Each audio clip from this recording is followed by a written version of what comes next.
not gone the Athletics' way. Friday, the bullpen faltered as a couple of familiar faces homered in the bottom of the 8th for the Angels' win. Last night it was a pitcher's duel, and one mistake proved to be the difference, as Game 2 also went to the Halos. Today, Sonny Gray will try to salvage the series before the green and gold make their way to San Diego. Final game of the series, A's-Angels, next.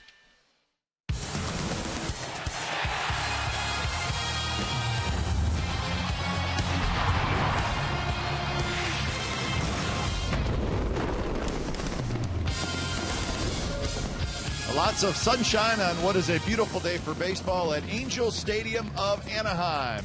And the pitching matchup today, Matt Shoemaker, the right-hander for the Angels, and Sonny Gray, the right-hander for the Athletics. And the A's trying to salvage the final game of this series here at the Big A. It's the Oakland A's and the Los Angeles Angels of Anaheim. And you'll see today's game right here on Comcast Sportsnet, California.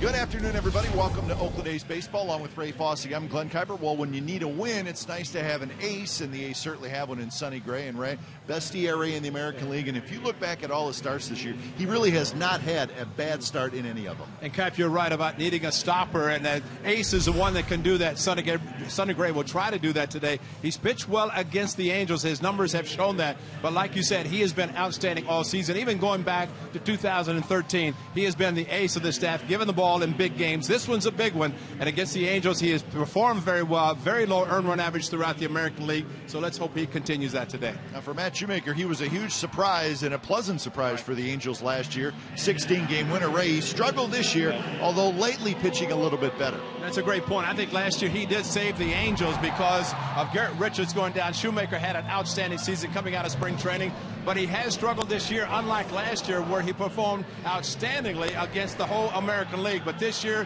giving up a few more home runs, including a couple against the Athletics. That was Marcus Semien in the left field, and then Stephen Vogt is going to get into right field. But he starts making mistakes. I think it's proof that as a starting pitcher, you're really only as good as what you're doing that day. He was great last year, but he wants to get it back to where he was last year. And for him, the A's hope at least they can salvage one today. And last night, the A's were shut out for the 6th time this year. So this afternoon, they will try to get that offense rolling here against the Angels. When we come back, we will have lineups and first pitch. It's the final game of the series before heading to San Diego.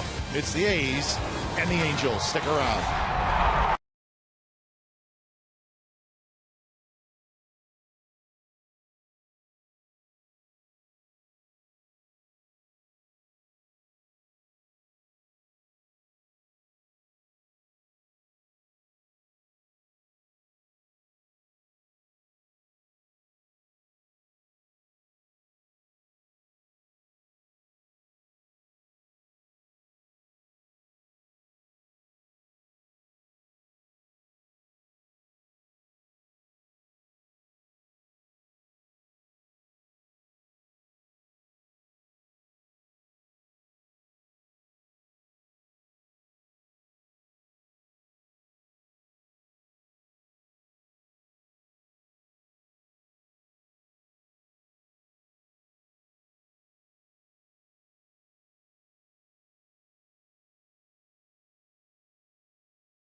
is brought to you by Jack in the Box. Taste the new black pepper cheeseburger today, only at Jack in the Box. And by Toyota, the full-time automaker with the longest-lasting vehicles in America. Toyota, let's go places. Welcome back to the Big A here in Anaheim on a gorgeous day for baseball. And it is the series finale. A's need a win. A couple of tough losses in the first two games of this series. So, crowd still filing in as the Angels get set to take the field with the all-white uniforms on today. And they now indeed take the field. So we are just moments away from getting today's ball game underway. Game time weather presented by the Santa Cruz Beach Boardwalk. Get to the beach. The admission-free boardwalk is now open daily. 74 degrees and lots of sunshine. A little overcast, but what do they call it? The June weather this time of year down here. June gloom, where it's just a little overcast, and it's been that way the first 2 days. Oh, I thought you were talking about the Angels. June gloom. They call it June swoon normally, but here it's gloom. But it's nice today. I mean, this is the first time we've seen the sunshine this time of the day since we've been here. So the starting lineup for the Athletics today has Billy Burns in center, Marcus Semien at short, and Josh Reddick in right. Ben Zobrist will DH today. Billy Butler's going to get the night off, or the day off. Stephen Vogt will catch. Brett Lawrie's at third. Max Muncy gets a start at first. Eric Sogard will be at second, and Samfold is the left fielder. Matt Shoemaker on the mound for the Angels today, and as we detailed in the open, he has struggled this year. The A's hope those struggles continue a little bit today as they try to salvage at least one win today. But Shoemaker giving up those home runs to Vogt and Semien. A couple of starts against the Athletics this year, but on the season just 4-4 with a .486 earned run average. And boy, last year, what a season he had, and especially when Skaggs went down and Richards eventually went down, but Shoemaker stepped in, and he had a tremendous season for the Angels in 2014. The defense for the Angels today lines up this way. Efren Navarro's in left field, Mike Trout in center, and Cole Calhoun in right. Kyle Kubitska is at third base. Freeze will DH today. Eric Ibar is the shortstop. Johnny Giovatella is the second baseman, and Albert Pujols at first, with Chris Iannetta seeing his first action in this series. So Shoemaker has finished up his warm-up tosses. Billy Burns strides to the plate, and we are set to go. And these are games, Kipe, that a team that has lost the first two, the Angels, of course, are trying to sweep. They want to get greedy, but the A's want to salvage one before heading down to San Diego. And remember, starting tomorrow night and Tuesday afternoon, the A's will not be able to use the DH. It will be pitchers hitting because of the National League parks, and Hahn and Kazmir taking their swings, getting ready for those two starts. So here's Burns hitting at .310 with a couple of home runs, 9 RBIs, and the first pitch to Burns is at the knees for a strike. So we're underway from the Big A. Matt Shoemaker looking for his 5th win of the year. Curveball and a good one, foul tip, so the count a quick 0-2. And Shoemaker basically is a 5-pitch pitcher, a couple of fastballs, curveball, slider, and changeup. As you look at Angel Hernandez behind the plate today in the series finale. No left field walls to bother him today. That one tapped up the first base line, foul. Shoemaker's breakdown this year spreads it around a little bit. Likes the splitter, 21%. Slider 16%, so both splitter and slider percentages are pretty high.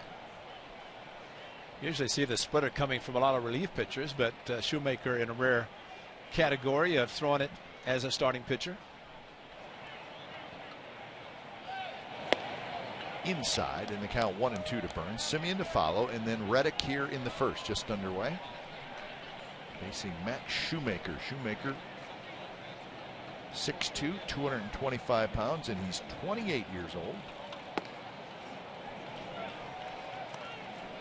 So the splitter that he throws 21% of the time, that's the second highest percentage for a splitter in all of Major League Baseball.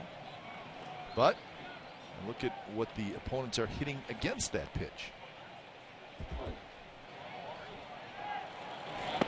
Strike 3 call. So that's how the ball game starts. And we know that Alfredo Simon is number 1 on the list because he came out of the chute at Comerica Park throwing nothing but splitters. As Billy Burns takes a 2-2 fastball, probably surprised him, maybe thinking about the splitter. Is a lot of times the splitter is used as an out pitch. Surprised him with a fastball. So 1 away for Simeon. It's always nice to give our viewers something to watch for in the course of a game. Yeah. And now we know that Shoemaker likes that splitter, and see how often he throws it and when he throws it. And there it was. Kind of floats in there just like Simon, the pitcher from the Tigers we're talking about. He just kept throwing it. But he wanted to throw it until he felt good. He missed a start, unfortunately, death of his father, but he had 10 days, and he kept throwing it until he felt comfortable with it. There it is again. So you see the speed, 83, 84, 85 miles an hour. That will be the splitter, but watch how it just dives down. Oh, that's a good pitch. And you'll also see the swing of the hitter. He will tell you it's like a changeup, but it bottom drops out of it, unlike a changeup that is kind of straight. Well, with a fastball there, Shoemaker just missed outside 91 miles an hour. So it looks like it's a little reversal of maybe the scouting report on Shoemaker. He'll use the splitter for strikeout. He's gone to the fastball in those cases. And there it was again, and that's a nasty pitch. So back-to-back strikeouts here in the top of the first.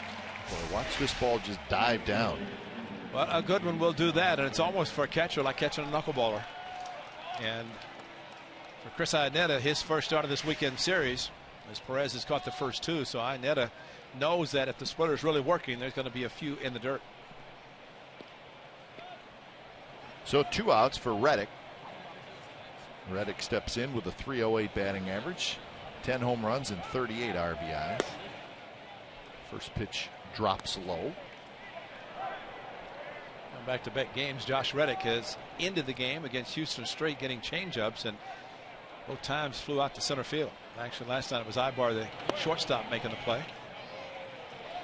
Reddick overall 1 for 6 in the series, does have a home run.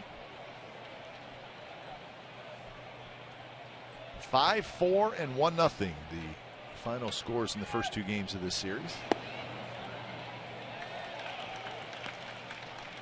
So the 1-run losses continue to mount for the Athletics.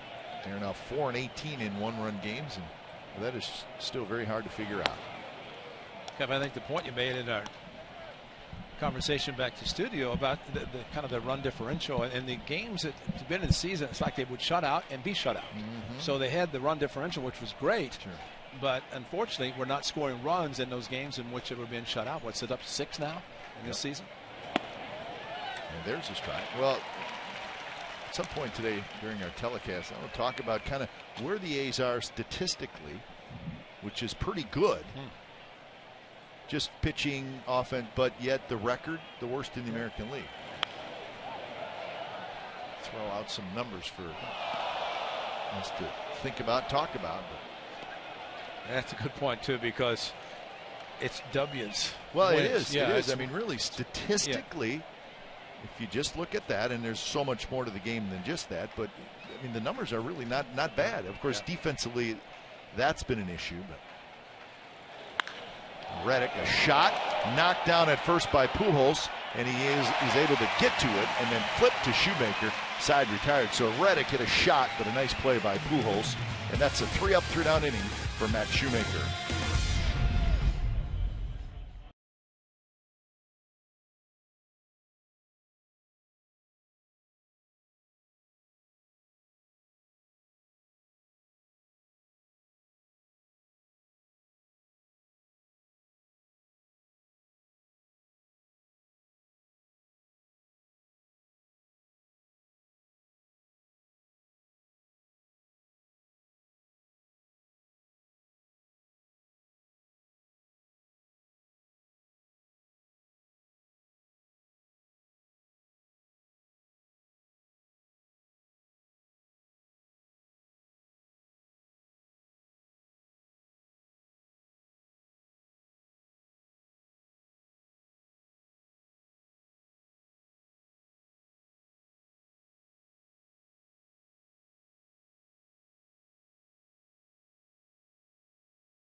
for the Los Angeles Angels of Anaheim. Eric Ibar, the shortstop. Mike Trout in center. Albert Pujols at first. Cole Calhoun will be in right. David Freese is going to DH today. Johnny Giavotella is the second baseman. Efren Navarro in left. Chris Iannetta will catch, and Kyle Kubica, left-handed hitting third baseman, will hit ninth. Sonny Gray 2-0 this year against the Angels. 4-1 career. Of course, a very, very impressive earned run average at 174. And for Sonny in his last start, 6 innings.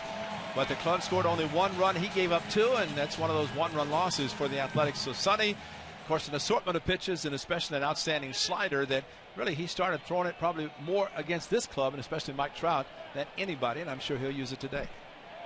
So Sonny Gray will be in search of his 8th win of the year. Sonny Gray is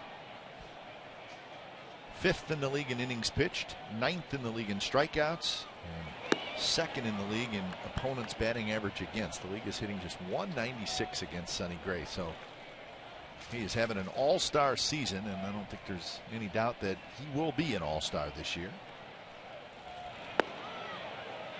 Quick 2-0 to Eric Ibar.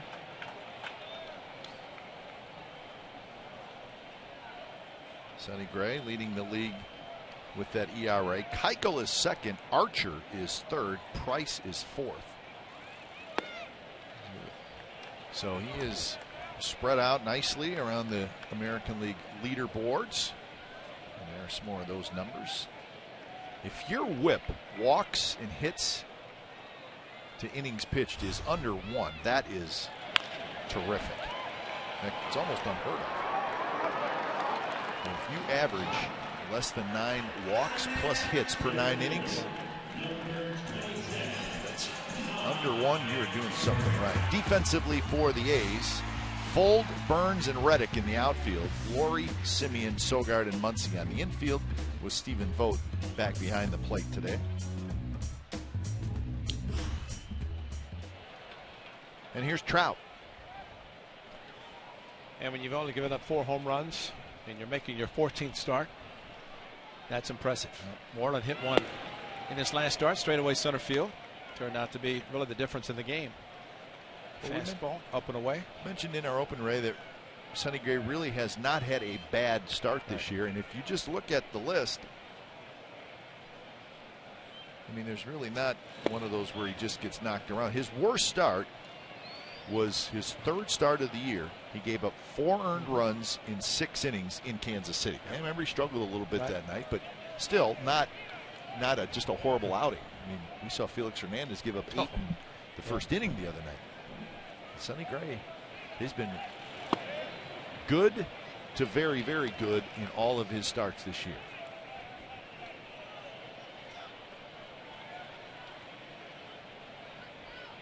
Two and 1 to Mike Trout, hitting right at 300 with 18 home runs and 37 RBIs. Well, what Sonny has to look at today is the fact that his club has not scored a run since Reddick hit the home run Friday night, and were shut out last night. And today, trying to pitch a shutout. This is what these guys have done against him. Not a lot of success. Ibar pretty good, but Trout just 211, but he does have a couple of home runs. One of those on a curveball, and that's kind of when Sonny stopped throwing it. Swing and a miss. 95-mile-an-hour fastball for the second out. That's what Bob Melvin wanted the A's pitchers to do, especially Friday night. Do this. Elevate the fastball, because his swing is down. He likes the pitch down, and when he has to go up, it's a little bit different, because it's tough to swing down and hit a pitch that is up high, and he ends up swinging through a good fastball. I mean, velocity's great, but the location was even better. His swing, we're talking about Trout, because he's such a good low ball hitter, it's almost like a left-handed hitter. Exactly. And that's why he hit the curveball, which was a very good one against Sonny Gray last year. Curveball went down, yet he went down and got it because of that swing, and the plane of the swing was down and lifted out to left center. 0-1 to Albert Pujols, 271 with 18 home runs. Trout, Pujols, and Nelson Cruz tied for the American League lead in home runs with 18.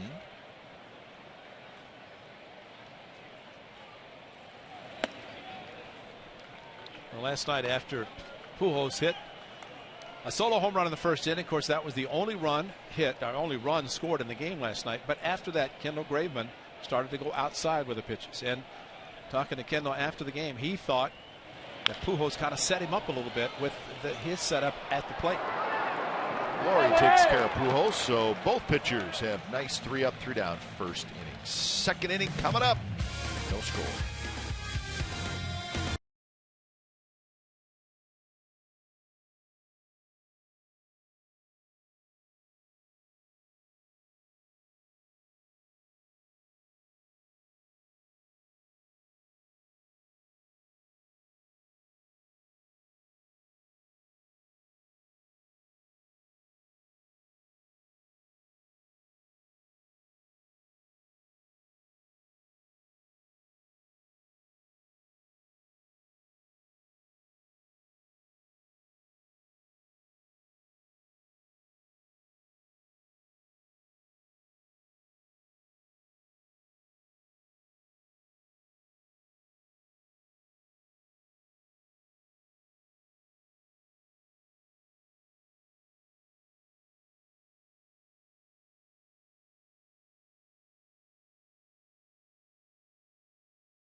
Kendall Graveman, another very nice start. So it looks like the young man, after going to the minor leagues, has come back and figured it out a little bit.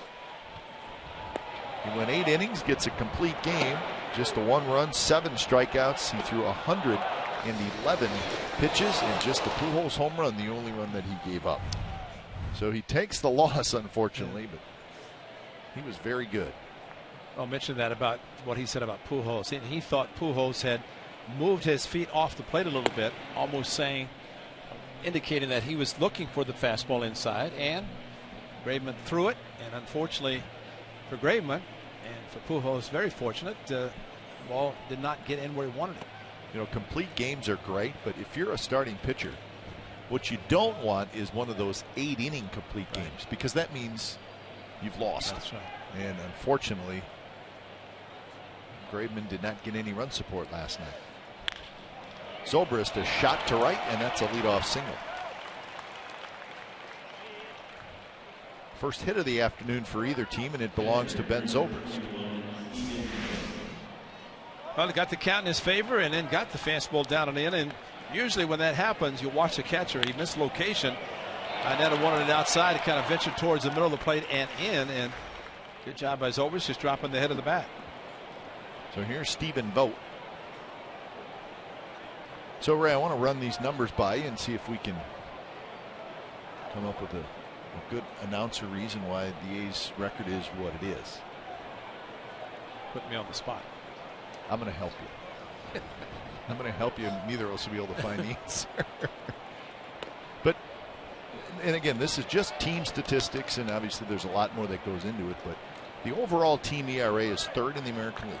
The starters have the best ERA in the American League. The offense is 4th in the league in run score. Yeah. That, I mean, now you're thinking, okay, that's good.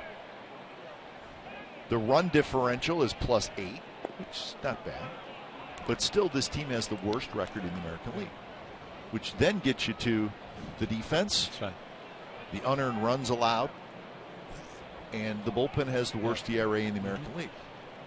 So what you're hoping is the first two kind of counterbalance the next two, but that is not the case because the A's are 14 games under 500.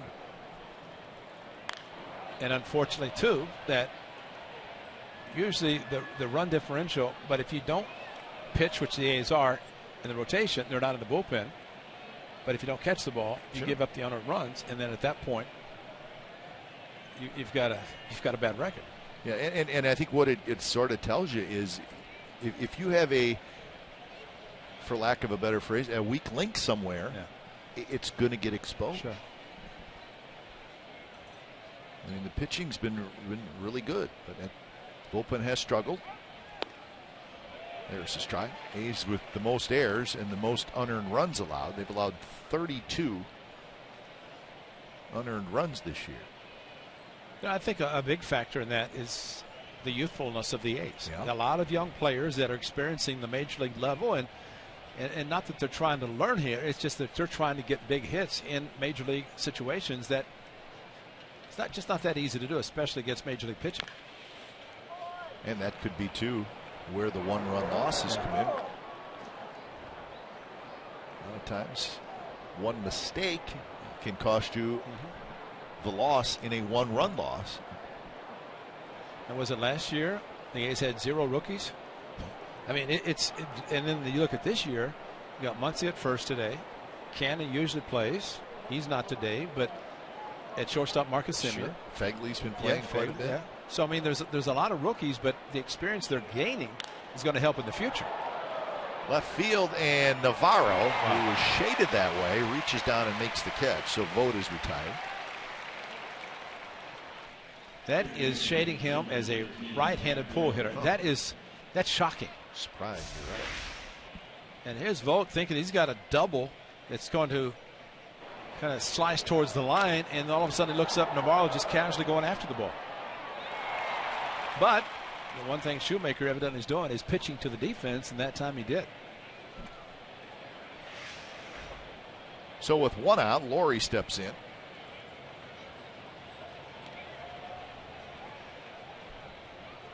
Laurie is 2 for 6 with a home run in this series. Overall, hitting .272. 6 home runs, 25 RBIs.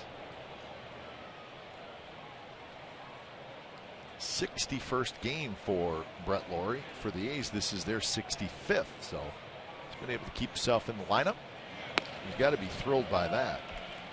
Remember last year, just 70 games total played due to a couple of different injuries. And Neil's saying he's not half-stepping it either. He's playing hard defensively. He's running. He's not a half-stepper. No, he's not being conservative at all in his play. He is all out and maybe just getting to the point where he can stay healthy. 1-1 the count with Max Muncy waiting to hit next. I was thinking about Walt Weiss, who manages the Rockies now. It seemed like in his early days with the A's, he could not avoid getting injured. And then when he left the A's, it's like they all disappeared, and he ended up having a great career. And was doing a good job managing now with Rockies. The A's will see this year in interleague play. Laurie hits it hard right to Giovatello, who juggles. Now he's going to have to throw to first, not in time. Huge break for the A's. That would have been a double play, but Giovatelli could not handle it. It's an error, and the inning continues now. First and second, 1 out. Well, there's a time when you start putting down DP 4-6-3, and everybody probably thought the same thing, but the one guy who was running hard, we're just talking about, the guy doesn't half-step. The only play for Giovatello was hoping that Laurie was not running hard. He was, then bounced the throw to first. Pujols handled it, but it was Scott Berry giving the safe call, so a big error that helps the A's, hurts the Angels, and see if the A's can capitalize on it with Muncy. 6th error of the year for Giovatello.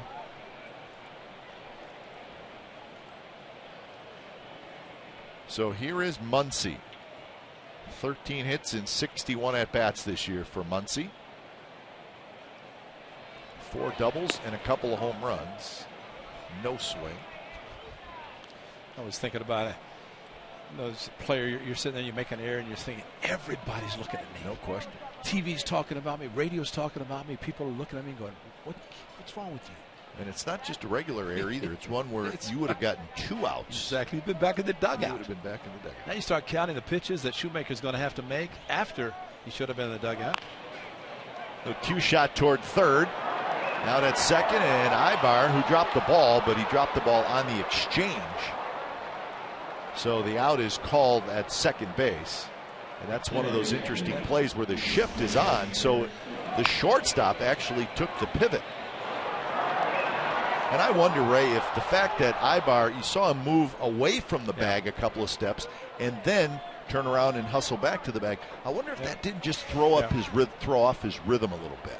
Well, you can also think back to the A's in Kansas City. The exact same play happened with Laurie at first, the play at second, and he went in hard at second and got Escobar. So it is the shift, and it's forcing guys to have to make plays that they're not unaccustomed to making.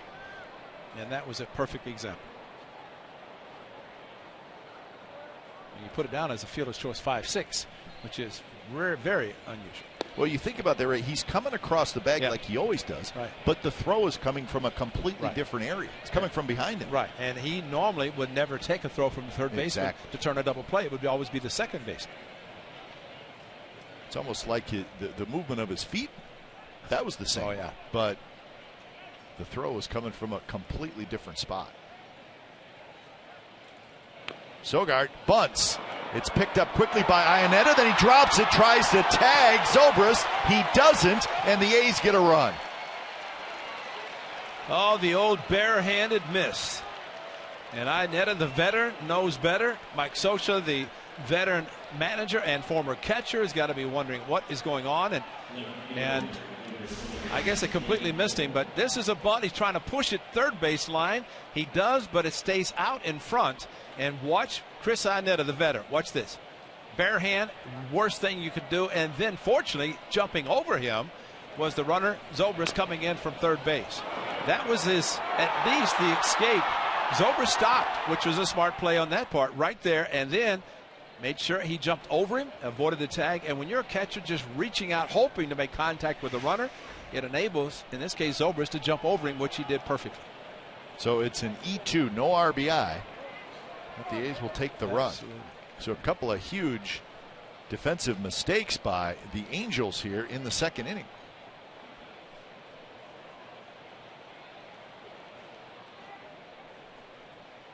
Mike Butcher, the pitching coach, went out to talk to Shoemaker and said, "How you doing, buddy? How you feel right now?" Not good. No. And the Angels usually are a very good defensive ball club. First pitch to Sam Fuld is hit high in the air. Behind short, Ibar is there. He's got it. Side retired. So the A's get a run on a hit and a couple of costly Angels errors. So 1-0 Athletics after an inning and a half.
At bat is up to the moment, at any moment, with in-game highlights, live look-ins, Replay reviews, radio broadcast, statcast, and more. Get MLB.com and bat for your smartphone or your tablet.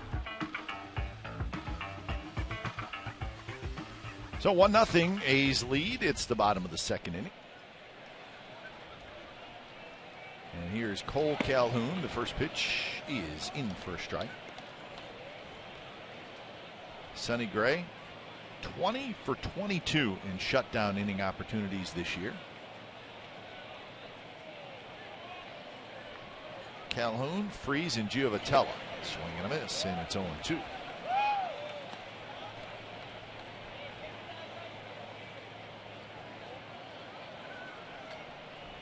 Calhoun, 277. He's had a good series. 3 for 7. And home run in game 1 on Friday night. Little pop up. And Sogard grabs it. 1 out here in the bottom of the second. Shutdown innings are great. As Sonny Gray is 20 for 22 this season, but just as important to take a 1-run gift and maybe turn the tables on the Angels. What happened last night? The A's gave up a run in the first inning, could not add anything after that because of pitching really by C.J. Wilson in the bullpen. Smith and Street closing it out. The A's, even though they had a couple of opportunities, not much, of what, 0 for 3. They don't have a hit with the runner in scoring position in this series. Freese takes the first pitch strike.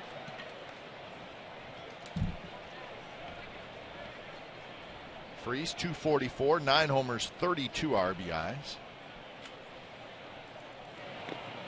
Freese having a much better season this year than he did last year. He struggled last year. First year with the Angels. Thinking of the number 6 that he is wearing with the Angels. Could never wear it in St. Louis because of Stan Musial. Can't do that. No.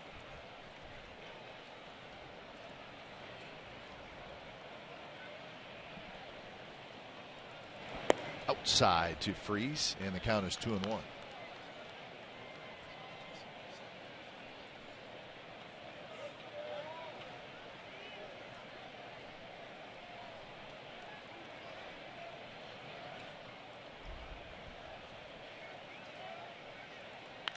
Freese fouls it just to our right. It must be a Vandy day. Vanderbilt, of course, in the College World Series, I think they're playing today. You have Sonny Gray, an alum of Vanderbilt. David Price just pitched, yesterday, the day before. How about him? Guy sent a tweet and said, if you pitch a shutout, I'll walk your dog for a week. And he did. He did. How about that? So David said, I'll take you up on it. That's pretty good incentive. Although I was going to say, yeah. David, I can't think of the dog's name. He's always on. He's got him on the Twitter account all the time, I guess. 3-2 to Freese. Swinging and a miss. He struck him out with a fastball at 95. So 5 up, 5 down for Sonny Gray so far. How about this, Ray? I'll show you what kind of season Sonny Gray's having. This is Oakland history. The lowest ERA after May 31st. And Sonny Gray on June 14th, an ERA of 1.74. There's some good names on there. A lot of your old teammates on there. Well, Vida Blue for sure, and 71. Then Kenny Holtzman, 73. 3 20-game winners that year. Jim Nash. Remember Jim Nash? Jumbo Jim Nash, exactly. You know, Mark Langston, who works with Terry Smith, Terry Smith's celebrating a birthday today. That's on the radio side for the Angels. Mark Langston grew up in the South Bay. And he told me that his high leg kick was a result of Vida Blue. He watched Vida growing up, and he said, I want to have that same leg kick. And he did. He did. Between he and Marichal, both of the Bay Area products. That's Mark Langston to the right. Great left-handed pitcher. And, of course, Terry Smith. Wish him a happy birthday. But for Mark Langston, working with Terry Smith, and a very knowledgeable gentleman, and from the South Bay, he always looks forward to coming back to Bay Area, which the Angels will be there next weekend. 1-2 to Giovitella. The only thing that disappointed me about Mark Langston when he dropped I used to watch you guys when I was a kid, you know? I never say that. 2-2 the count. I didn't bring that up because, but no. I know you were watching your brother. That's right. Yeah. I was checking you out too, though. I think you gave me batting gloves one time or something. Yeah. When I was just a little kid. I'm just joking. Just joking. Thanks. With Montreal, was with the Mariners, the Angels. Had a very good career. Matter of fact, he said he'd love to hit. He said he wishes he would never have been traded from Montreal because he loved to hit. He said he became a switch hitter. And he said, all I tried to do is just bunt, practice bunting. And I said, well, because he was originally a right-handed hitter, but he threw left-handed, so that means the left elbow was exposed. So he said, I had to learn how to hit left-handed so my left arm elbow was not exposed. Giovanella swings and misses, so a couple of strikeouts in the second inning for Sonny Gray. We're headed to the third, 1-0 A's lead.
We got it for you before every game, post-game, and on Sportsnet Central, all the way through the playoffs. Game 5 coverage begins this afternoon at 3 p.m. with a special 2-hour event. It's on CSN Plus, the coverage that you expect from the home of authentic Warrior fans. So that's coming up this afternoon. It'll be Game 5, the Warriors and the Cavs from Oakland. So it's a 5 o'clock tip-off from Oracle. I guess Bob Melvin and Steve Kerr, or that is it, Steve Kerr? Yeah. The head coach have been friends since Arizona when he was with the Diamondbacks. The skipper was. And you know that it's a tough time for the A's. Vince Cotroneo is doing the manager show and does a very good job every day. They were talking basketball today. So skipper was talking about how he thought the Warriors would take the game today and take a commanding lead, just needing one more after today. Iannetta picks it up, throws, not in time. Burns beats it out. A decision had to be made by Iannetta. Do I pick it up or do I let it go and hope that it goes foul? And he picked it up, but his throw was late. Well, he has to know the terrain here at his home stadium, because normally you would let this go, figured it's going to roll foul, had no chance to get Billy Burns, who flies down the line. But it was rolling and rolling, and he decided to pick it up with no chance really to get Billy Burns. Pujols did a very good job of giving him a target inside the bag.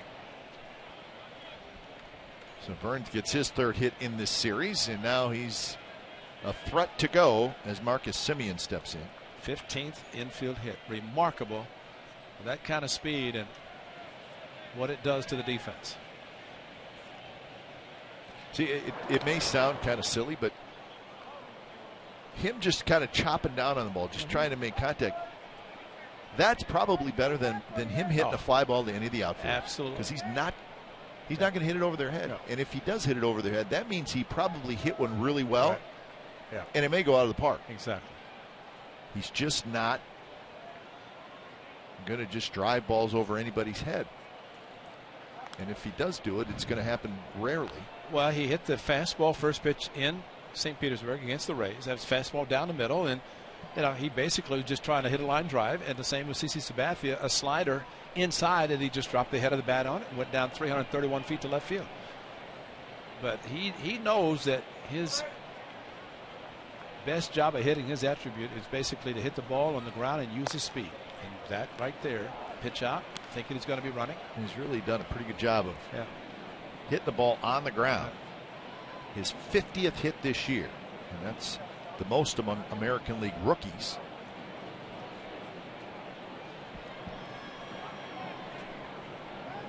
Burns has 11 steals in 13 attempts. And you know the problem too, Cap, as a pitcher catcher tandem pitching and trying to get a hitter like that out, it's easier to get a home run hitter out than it is somebody like that. No question.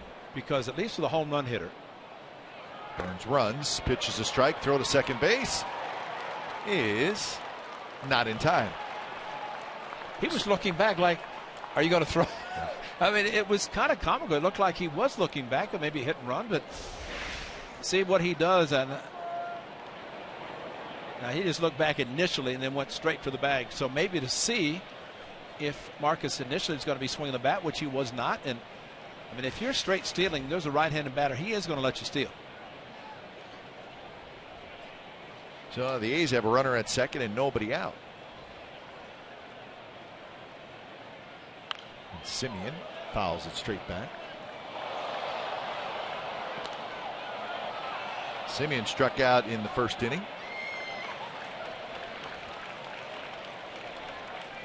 All right, now 2 strikes. Just hit it where it's pitched, and if you advance him to third, fine, but you might get a hit and drive him in.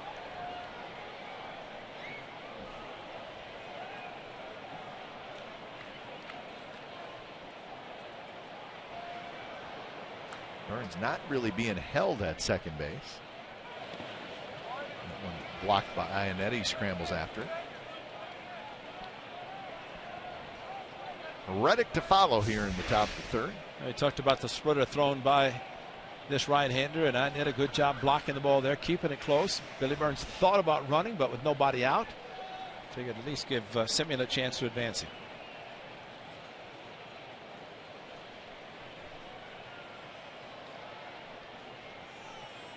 Big gap in right center field as Trout is pulled over toward left center.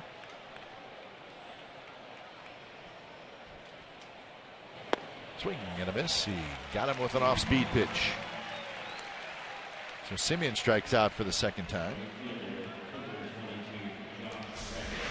Well, the splitter, he will throw it and throw it anytime, and there it was again. And you almost like to see a hitter move up closer to or forward in front of the plate. Try to get the splitter before it breaks, because you see the ball coming in, and all of a sudden it just takes a straight dive.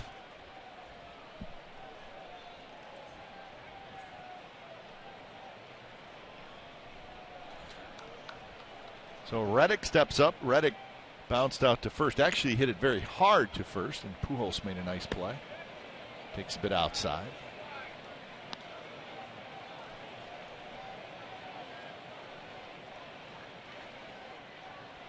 Zobrist in the on-deck circle. He's got some help from the Angels defense to get their run in the second inning.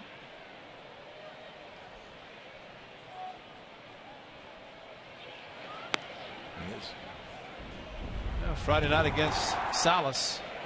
Fastball again. Talk about location, and Salas missed it, and Reddick didn't. If the A's could have just held on, they've been trying to win the series this afternoon instead of trying to salvage one game of the series.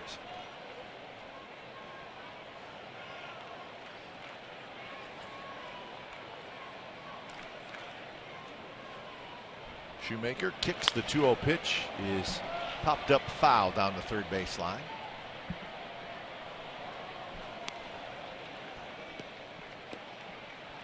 Another blowout in progress in Houston. This time it's the Astros 10, the Mariners nothing in the 5th inning. So each team has had a blowout win in that series, and Houston has a big lead in the rubber game of the series, but just in the 5th inning. Sucre pitching again for the Mariners. That's not good when a position player pitches twice in the series.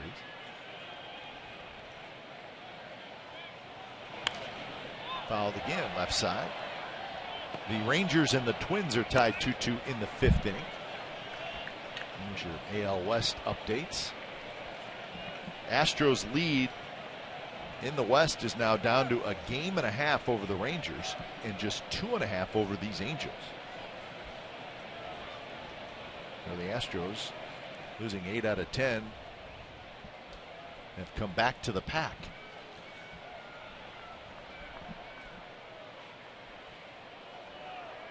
Burns the runner at second.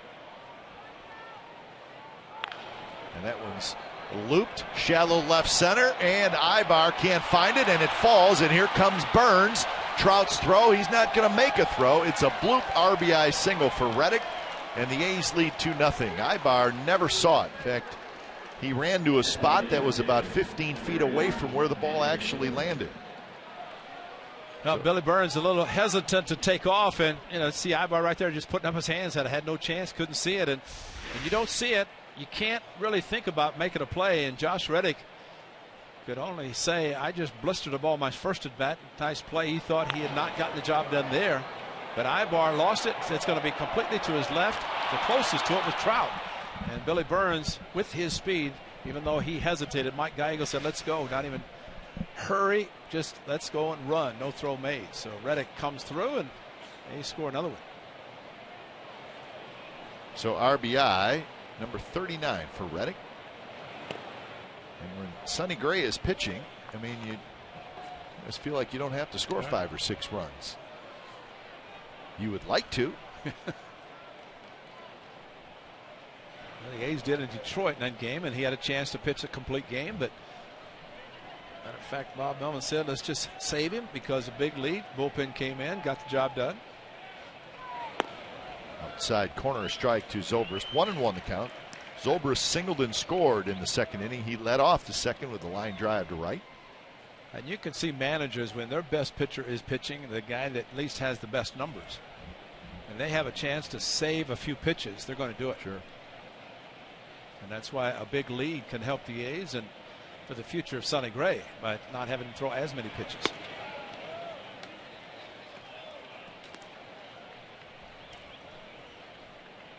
Speaking of pitches, Shoemaker has 51 with 1 out in the 3rd.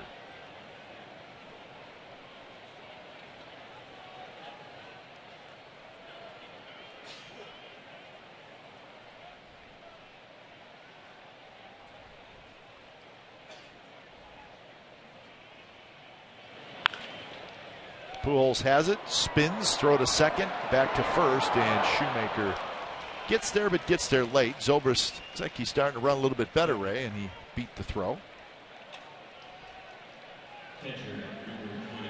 Now Billy Burns at second. The key is the read, know where the outfielders are, the infielders, and he was watching the ball, watched where it was, saw that Ibar couldn't get to it, and then picked up his third base coach, and with his speed, able to score without a throw. And Billy Burns doing exactly what you want to see in a leadoff hitter, and that is get on base, use your speed, score runs. Just think when he learns the game. I mean, he's still in the process of figuring out Major League Baseball and having a remarkable season, even though that's the case. It's got to help so much too, playing every day. Yeah.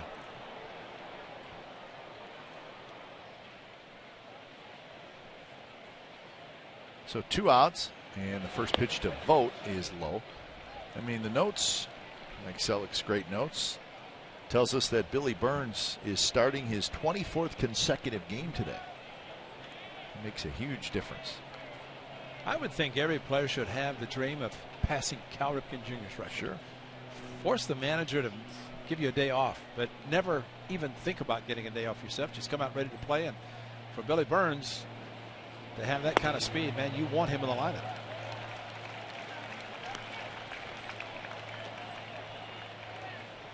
So 0-2 to Vogt, who hit a fly ball down the left field line that was caught by Navarro.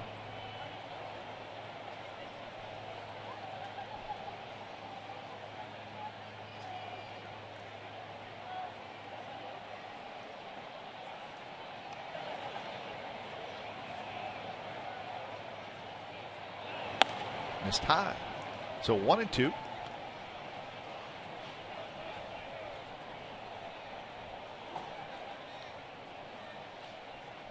Steven Vogt looking for his first hit in the series. He's 0 for 8.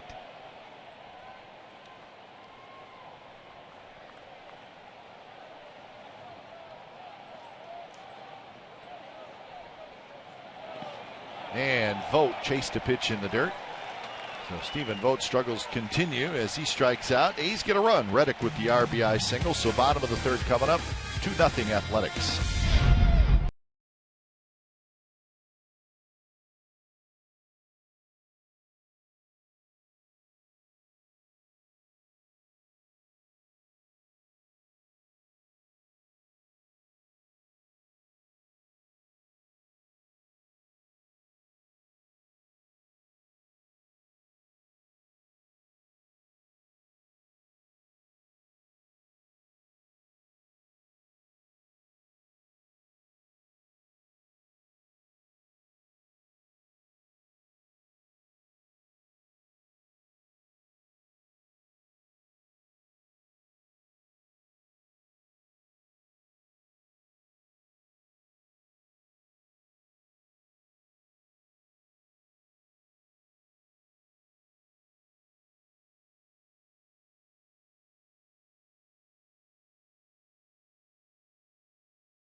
Is brought to you by Sonoma Raceway. Don't miss the Toyota Save Mark 350 and Jeff Gordon's final race. It's June 26th through the 28th, and it's at Sonoma Raceway. Visit racesonoma.com for tickets.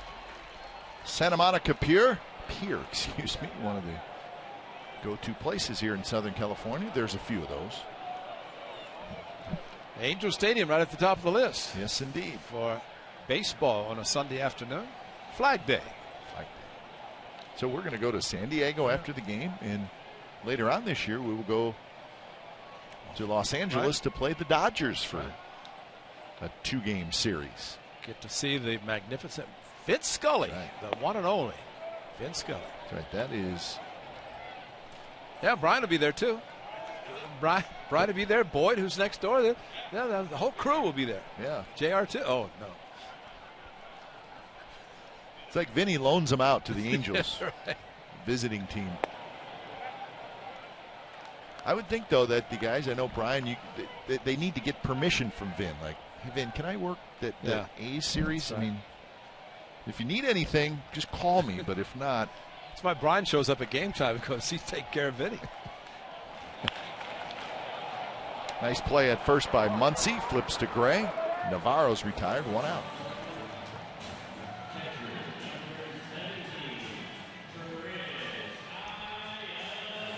And there's our good friend John Reynolds. You're on TV, Jay. One of our favorites. You're on TV. Stage manager of the Stars. It's amazing. During the wintertime, John will send me text, and he's not writing anything. No, he's not. He's not writing one thing on that card. His pen doesn't work. But he sends me pictures of himself with all the different movie stars that he's working with. It's quite a parade of movie stars, so we should be honored with it. Also send pictures of Dean and his cat. Tinseltown. John Reynolds owns Tinseltown. So Sogard takes care of Chris Iannetta. Going for Chris Iannetta, who is going to be a free agent and a veteran catcher, and I'm sure he's hoping for bigger and better things after this year with somebody, but he's having a tough season. And when you start affecting your defense, and that's what it really shows. He's also going to be a free agent at the end of the year. Well, and the one thing I remember talking to Mike Social when Jeff Mathis was here, and Jeff was very good behind the plate, handling pitchers, and blocking balls, and throwing out runners. And I'll never forget Mike Social said, "I got to get something offensively out of my catcher. I can't stand 190, 200. Sure. I got to get something." And so, while it's become somewhat of an offensive position, as all have, still catchers or managers want their catchers to be able to do the job behind the plate, but still add some offense. Yeah, I guess you can live with 250, but you can't live with 190. Right. Think of the great Bob Uecker, longtime broadcaster, of course, Ford Frick Award winner, and he was always an outstanding catcher. And Tim McCarver could never throw like Bob Uecker, but combine the two, because McCarver was a great hitter, and but individually, it's a little bit different. But Ueck is one of the best. Another hard hit ball to Muncy. He'll take this one himself. So 9 up, 9 down for Sonny Gray. And we're headed to the 4th. Laurie will lead it off, 2-0 A's.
Will love the Billy Butler Country Breakfast Bowl. 15,000 fans will pick up the bowl courtesy of Xfinity on Sunday, June the 28th, when the A's play host to the Kansas City Royals. Get your tickets today by calling 877-493-BALL or logging on to athletics.com/tickets. Sunday, June 28th, that's following the reunion, the celebration of the 50th anniversary of the Kansas City Athletics. A's leading 2-0, top of the 4th inning. Laurie swings at a high pitch. Laurie, Muncy, and Sogard for the A's here in the 4th inning.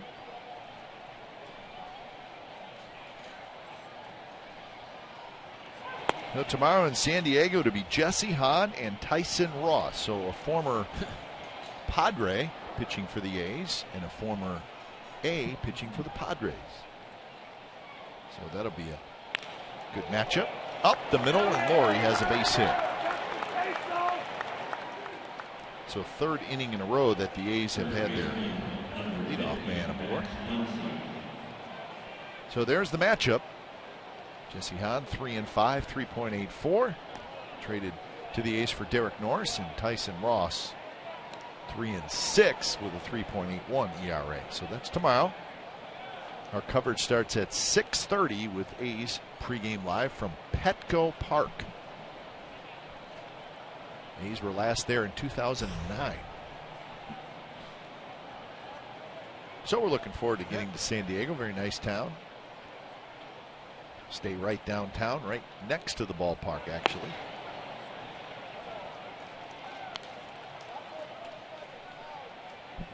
Oh, 0-1 to Max Muncy.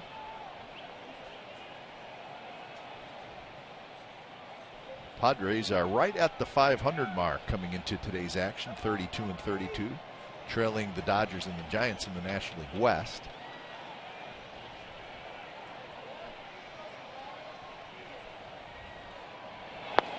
Muncy one around, and the count is 0-2. See your buddy Mark Grant, huh? Mark Grant will be there, yep. Dick Enberg. He already texted me. I texted him. Yeah. Check swing by Muncy, but he went too far. That was called by Angel Hernandez. I texted him and said, yeah, I can't wait to see my favorite Padre announcer. And he texted me back and said, I can't wait to see Ray Fosse. I was like, really? You know, I'm trying to be a nice guy. Well, you should have dropped a Dick Enberg on him. Or Ted Leitner. That's right. That's right. You know, I was just being honest, looking forward to seeing him. And he doesn't even care about me. He really just wants to see the two-time All-Star, two-time world champion Ray Fosse, two-time Gold Glove winner. Doesn't Mark do a lot of impersonations? He does them all. Does he as good as Stephen Vogt doing umpire or referees? He is, in all honesty, he would give Stephen Vogt a run for his money on the umpire thing. If you put them together, you would laugh hard for a very, very long time. Muncy, good swing, fouls it straight back. So we'll see one of the good guys in our announcer's business, Mark Grant, tomorrow, along with the great Dick Enberg. Yeah. He did Sports Challenge in 1971. Really? He hosted that, and Alvin Dark, Hawk Harrelson, and I went on Sports Challenge. Think he would remember that? He probably would. I hope so. I'm going to remind him. I mean, he's done 10 Super Bowls, but that's beside the point. Just a bit inside to Muncy, but Shoemaker can't believe it wasn't called strike. Well, he threw up his arms, but I think everybody, including Chris Iannetta, and probably even Max Muncy, thought it was a strike. You just throw up your arms because you know you don't have a chance to hit it.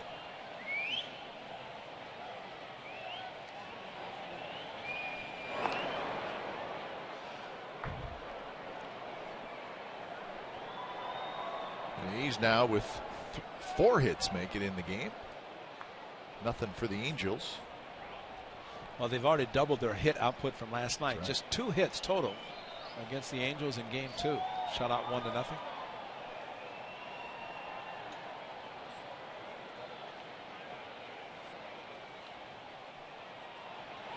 Muncy fouls that one back, headed for the upper deck.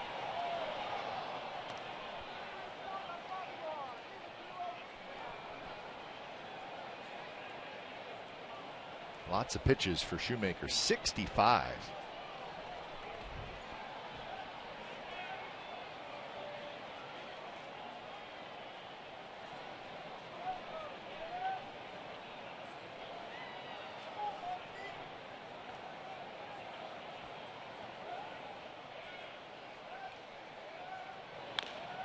Another foul ball. This one past Ty Waller, rolls down the right field line. Let me talk about the error that Giovatello made in the second inning. Really did cost Shoemaker that many more pitches after what should have been a double play in the inning. But Max Muncy might have been called out, or should have been called out on a fastball in. Was not. Now he's fouling off all these pitches. Shoemaker has thrown as many to this hitter Muncy as he did after the error by Giovatello in the second inning. Those pitches add up, especially the pitch count as it approaches 100. And now 2-2. They are adding up now. Sogard to follow here in the top of the 4th. Blue Jays beating the Red Sox again, 13-5 in the 9th inning. Oh, they're on that My run. goodness. The A's had when they won 20 straight. I mean, just blowing teams out, winning close games. So we'll give you an update when that one goes final. Muncy hits one high in the air to left center, hit pretty well. Navarro's back, and he's going to get there, though. He reaches up and makes the catch. Seemed like it just kind of hung up there. Navarro tracked it down. I don't think the word panic is in Navarro's vocabulary, because every time he goes after a fly ball, whether it's over the fence or in the gap, it looks like it's going to get there. He just casually runs after it. A lot of confidence, this young man. And this is nice strides, takes a nice route, gets to it easily, and gets the ball back in. So that'll bring up Eric Sogard.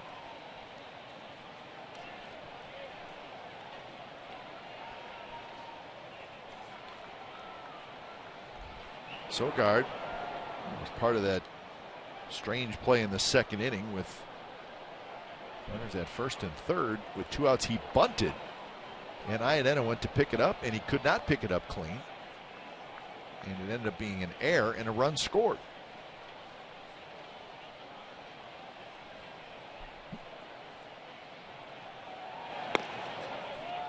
Sogard looked like he was taken all the way, and Shoemaker pumps it in for a strike.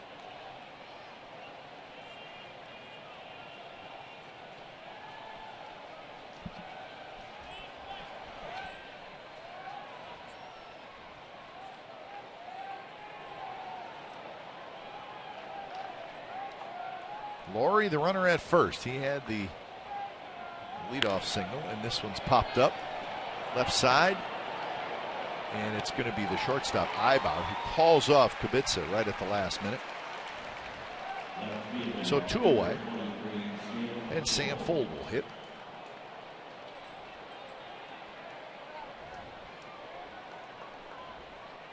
Fuld popped out to Ibar to end the second inning.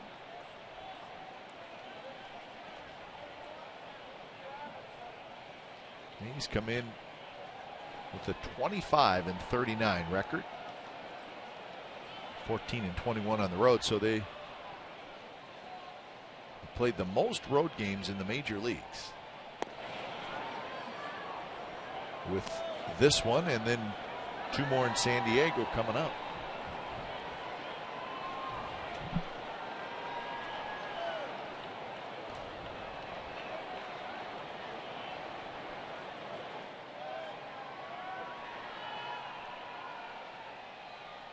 Sam Fuld getting another start. Laurie runs, pitches a strike, throw to second base, not in time. Another stolen base for the Athletics. So they got 2 steals today and 4 steals in the series. Well, trying to manufacture a run, trying to get into scoring position, and they're just running at the right time with Matt Shoemaker with a high leg kick, and Laurie getting an outstanding jump. Good throw by Iannetta, but not enough time, so the A's do put a runner in scoring position, now looking for a 2-out hit to score. And that's what the A's are looking for. Last night, Sam Fuld up with second and third and 2 outs. Today, runner at second and 2 outs. Last night, unfortunately, couldn't get the job done. Today, we'll try with Laurie at second. In the dirt, Iannetta blocks it.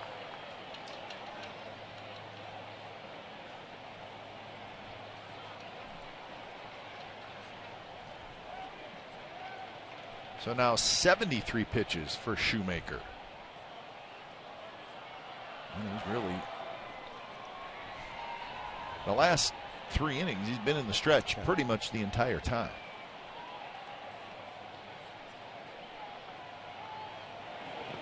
It's the old Greg Maddux theory. Might as well warm up out of the stretch. Right. But you know, I bet if you look back at a pitcher's start, on average, he's probably in the stretch as much as he is in the windup, wouldn't you think? Yeah, exactly. On average? Well, as you described, and you look at this game, except for the first inning, the A's have had the leadoff hitter on, which means the pitcher's out of the stretch. Every time. Every time. Except for the initial leadoff hitter. Fly ball to Navarro in left. He comes in, and he's got it. Side retired. So the A's get a leadoff single by Laurie. He is stranded at second base. Bottom of the 4th coming up. It'll be Ibar, Trout, and Pujols. 2-0 A's.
McDonald's active Major League Manager leaders in wins. Bochy on top, 1,652. You see Mike Sosa second, and Bob Melvin seventh on that list, just ahead of Joe Madden and chasing Ned Yost.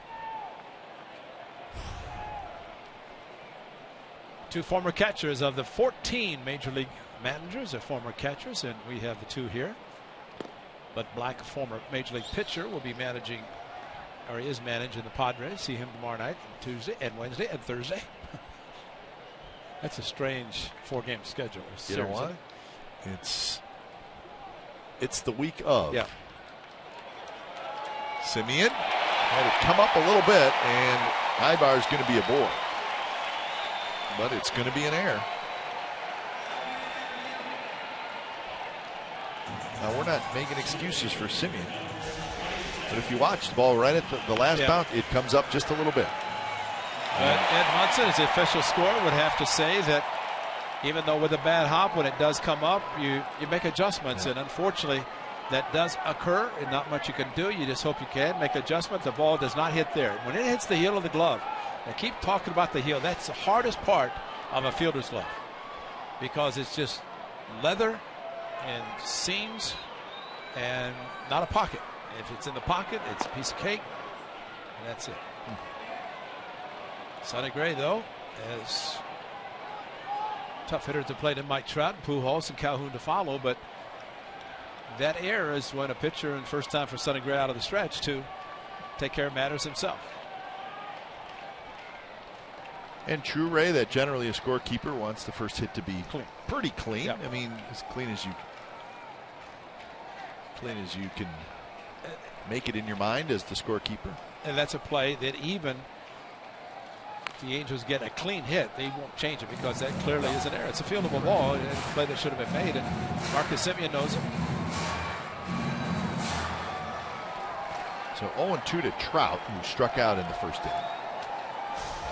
And again, check the heel of the glove right near his wrist, right there. That's where the ball hits him. That is hard. And when the ball hits that part of the glove, there's no adjustment that can be made.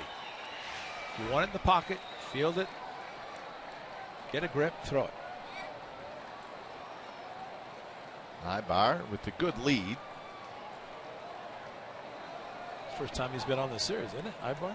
Yeah, that's right. He doesn't have a hit yet. Ibar, 4 steals on the year.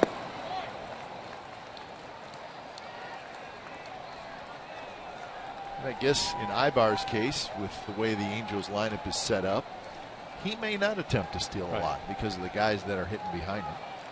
That's a good point, because unless it's a ground ball and a double play, you get 3 opportunities of 18, 18, and 6 in the home run category. 42 home runs in this part of the batting order. Trout fouls that one into the upper deck. There's Ron Washington. Got his work in earlier today. Now he's in the press box. But the only thing this error does today, and I know Bob Melvin has talked about, or at least indicated through sources, that Marcus Semien would stay in the game instead of being removed for defense the last couple of innings, which has happened Friday night with Andy Perino going in. And that one bounced way out in front of home plate. Stephen Vogt will chase it down. So Ibar to second. I think every time there's a wild pitch by Sonny Gray, we show the stat that he leads, because that hard slider, when it bounces like that, that's way out in front. Stephen Vogt not opposed to throwing his body in front of it. And there it is. Thank you, Larry. 8th of the season. But those hard biting sliders, that's what he likes to throw to Trout, because Trout is such a good low ball hitter with the curve ball. Elevated a fastball his first at bat and struck him out.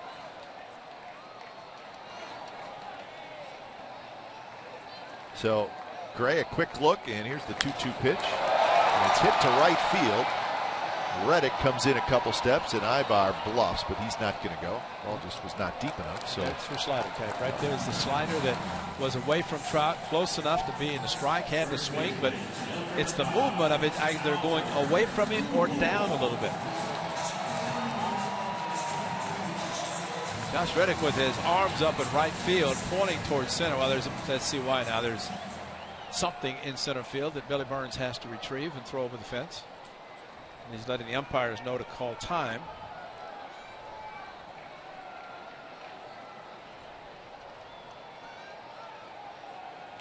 So with one away, Pujols steps in. He grounded out to third in the first inning.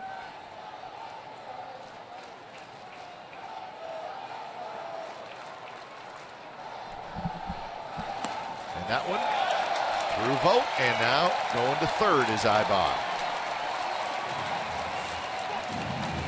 Well, that way he tried to backhand, so that might go differently than.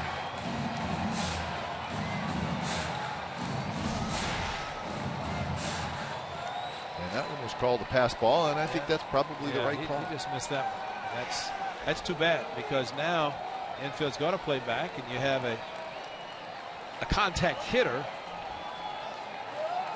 which means that Pujols, unless it's a strikeout or hard to third as the one he hit in the first inning, might keep Ibar at third, although he's probably going on contact on anything. And there's a base hit to right field. So Ibar trots in to score, and the Angels are on the board. It's 2-1.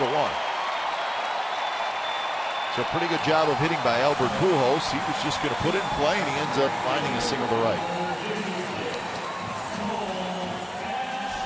Well, and one of the things about good hitters, while they can hit home runs, but they're also smart hitters in driving in runs. You mentioned Alex Rodriguez, over 2,000 runs batted in. When you're driving in runs, that means you're getting key hits without just home runs.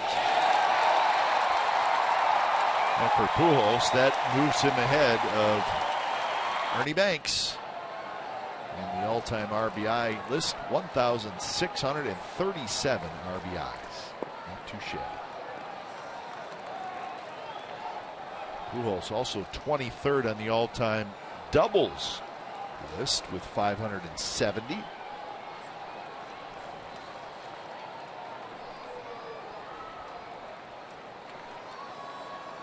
Cole Calhoun popped out to second.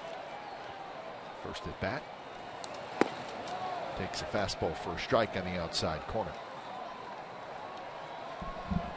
You know, one of the problems with this game, it's not clean for either team. Nope. 2 errors by the Angels, 1 error by the A's, passed ball by the A's, wild pitches. Got to hang on and try to add on.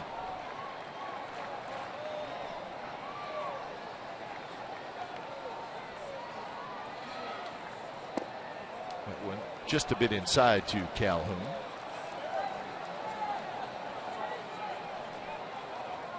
I think that hit by Pujols was the first hit for the Angels.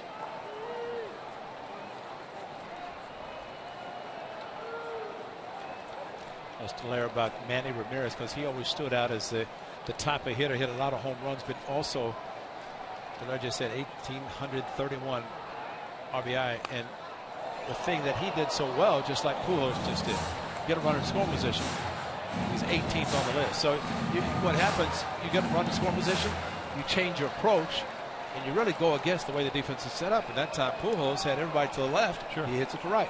Manny Ramirez would think right center, left center. So RBI producers, the guys that drive in runs, will do that. Home runs come usually by accident.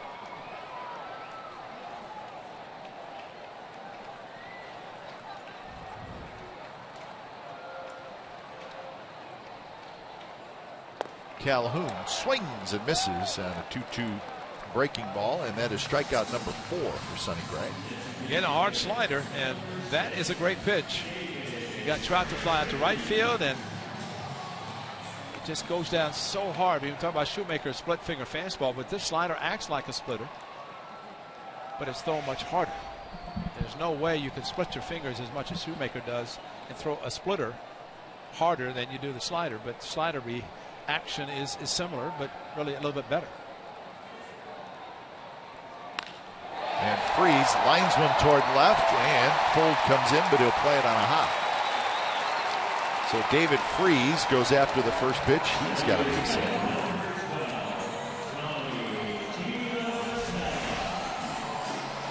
Well, he struck out in his first at bat, was not going to get to the point where he had to Trying to go after a 3-2 fastball that Sonny blew him away.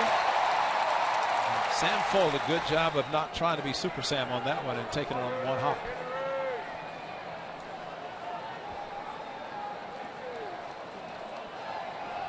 So Giovitella steps in.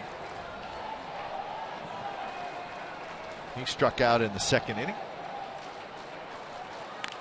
And he hits that one toward Sogard, who scoops, flips, side retired. So a run on 2 hits. There was also an error by the Athletics. So we're headed to the 5th. It's now 2-1 A's.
Baseball on Comcast Sportsnet California is brought to you by Prism. Now your team can collaborate at a whole new level with video walls from Prism. Learn how at Prism.com. Beautiful day in Southern California. And he's trying to salvage the final game of this series. They lead 2-1, top of the 5th inning. Kind of an ugly game so far, Ray. Very. Both teams have made costly errors. But sometimes you have to win ugly. Yep. So let's hope the A's can win ugly and have a happy bus ride. They usually say happy flight, but today it's a bus ride. Billy Burns swing does the first pitch, a little pop up behind home plate. Iannetta is under it. He's got it. So 1 pitch, 1 out. So Burns now 1 for 3.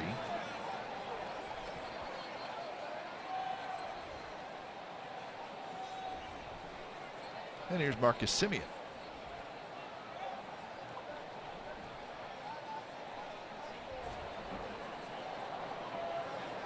Semien has struck out a couple of times today. 4 strikeouts for Shoemaker. He has not walked anybody. He generally has very good control.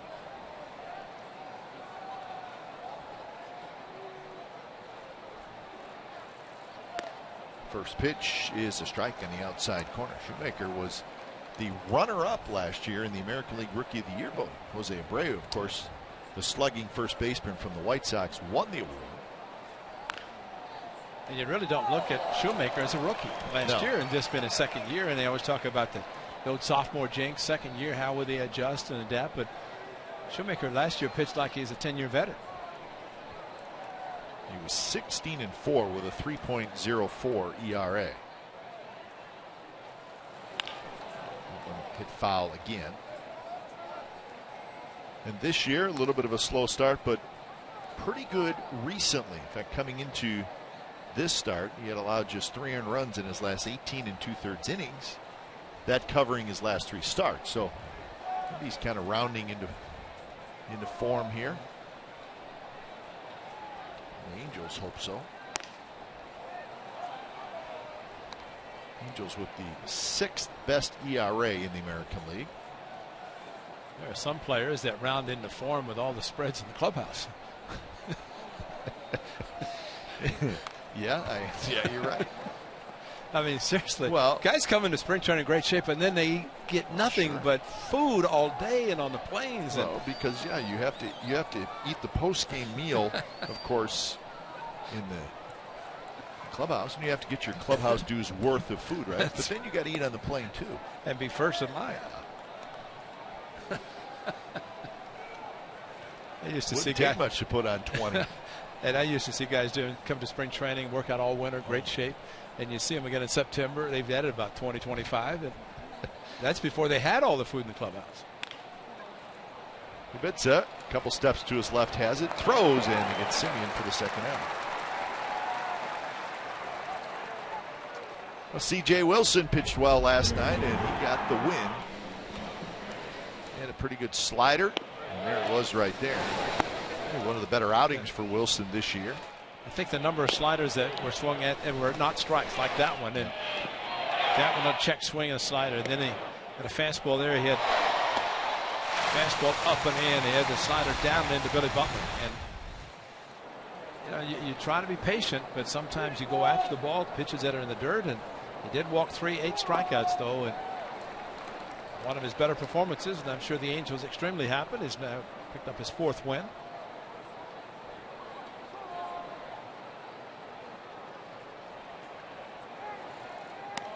Up and away to Josh Reddick. Reddick had a RBI single in the 3rd. He dropped one into shallow left center.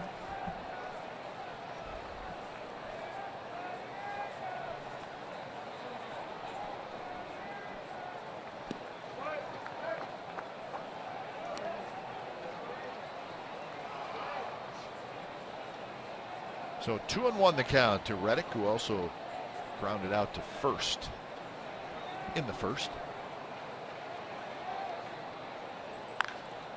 Gets under this one and skies it. Giovatello, Ibar fighting that sun, and it's a tough sun today. Giovatello stays with it.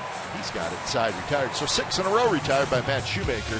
It's the A's 2 and the Angels 1.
Against the Angels, be one of 15,000 fans to walk away with a gnome of the Athletics A's pitcher, where the ball really lights up from the solar panels built into the gnome. Get your tickets now by calling 877-493-BALL or visit athletics.com/tickets.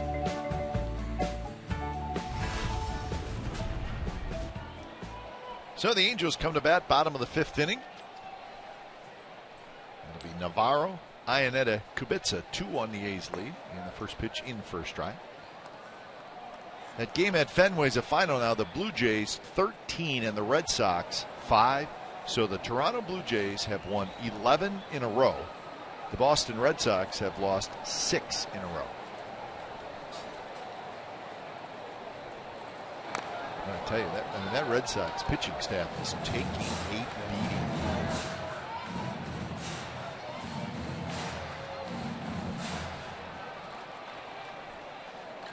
The score, it was 5-4 yesterday. The Blue Jays won. So Toronto's red hot. They're now 34 and 30.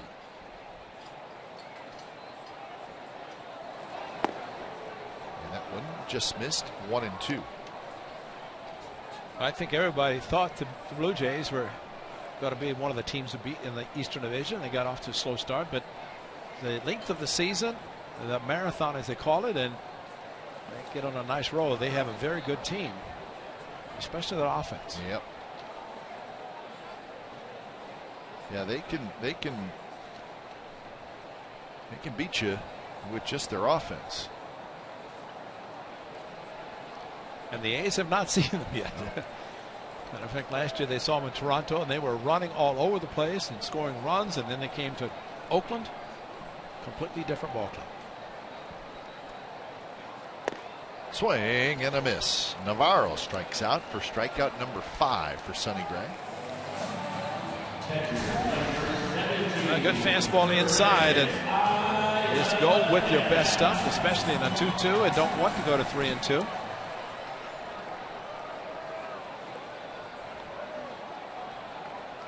One of the things that Sonny Gray has done for baseball is show that you don't have to be a strapping 6'4" with 250 pounds and be a flamethrower. You don't ever look at the size, don't look at the radar gun. You just see what a pitcher can do. During the day this year, Sonny Gray has made 4 day starts. 0.69 ERA. You will have to look long and hard, and you may still not find one, but to find a bad statistic about Sonny Gray this year, just I don't think there's one out there.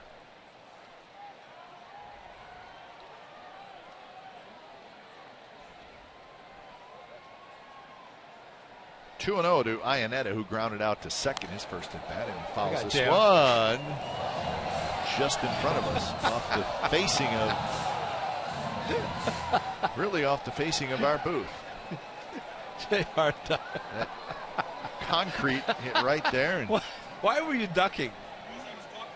No, you weren't. You ducked. You were looking right at it.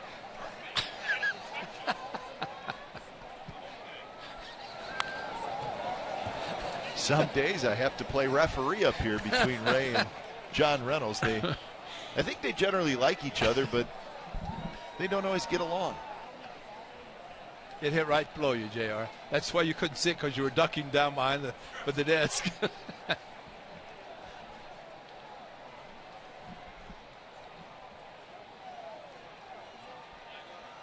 2 to Iannetta, and he went around, tried to hold up, couldn't do it. Make it 6 strikeouts for Sonny Gray.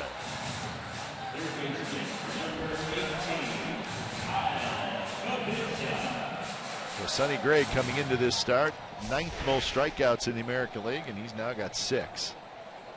That's a hard slider again, and really it's so hard from a hitter standpoint to see what you think is a strike, and I think the way Sonny throws his slider, you can't pick up the spin like you would normally on a slider that typically slides away from the hitter. Too many guys swing at that pitch when it's in the dirt or out of the strike zone, so it must be hard to pick up. And you have 8 wild pitches, probably every one of them on that same pitch.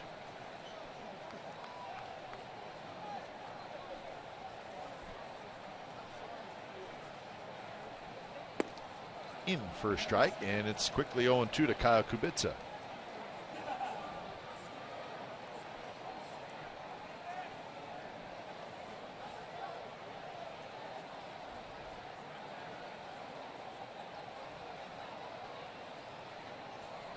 And he goes around. So how about that inning? Sonny Gray looking sharp. He strikes out the side in the bottom of the 5th. A's lead 2-1 after 5.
California is brought to you by PG&E. Together building a better California.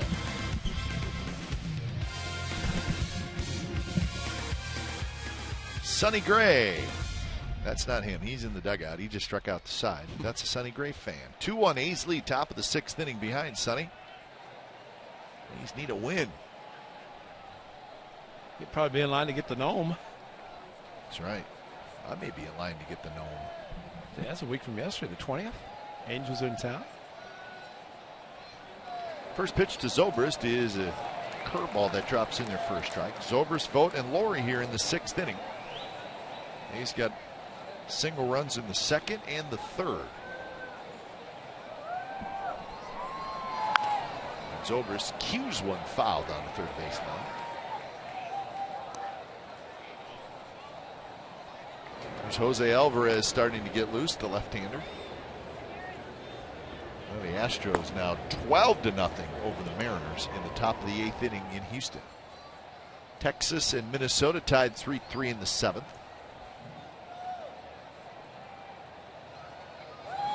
0-2 to Zobrist, and he drives on the right field. Calhoun's going back, and that one is off the wall. Calhoun grabs it, gets it back in quickly, but Zobrist has a leadoff double.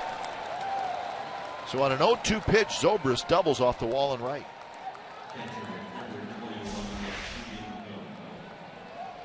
So he didn't miss it by much, just a big overhand curve. Sounded like a little bit off the end of the bat, maybe, to keep it in the park.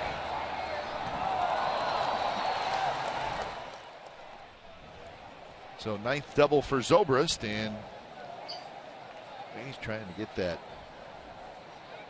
run back that they allowed in the 4th inning to make it 2-1.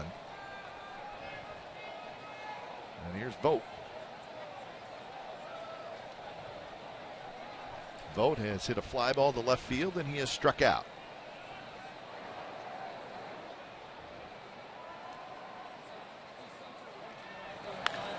And this one's hit in the air. Navarro in left is under it. He's got it, and Zobrist will stay at first. So that'll be a frustrating at bat for Stephen Vogt.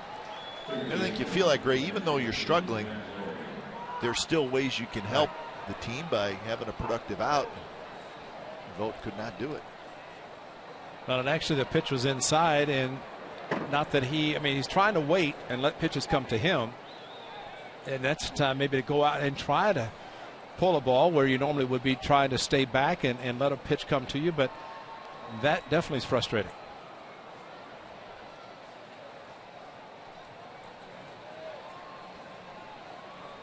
So with one out, here's Laurie, who has reached on an air, singled, and stole the base.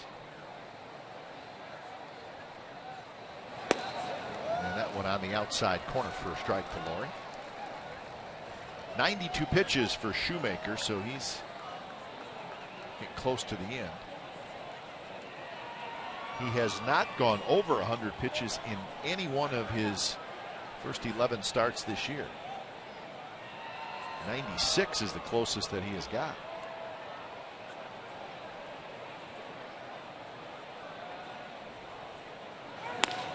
Missed high.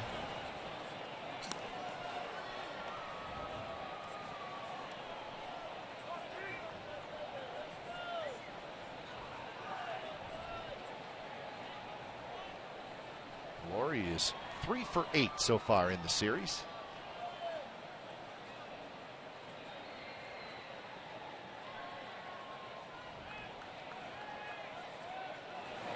And there's that splitter, and it's a swinging strike. Some off-speed pitches are handled easily by Brett Laurie because it kind of speeds up his bat a little bit. But the splitter, when you fly open, you can't see it. And that's when it drops straight down. You just try to think up the middle opposite field, especially with a hole created on the right side. Easier said than done, especially with a good splitter.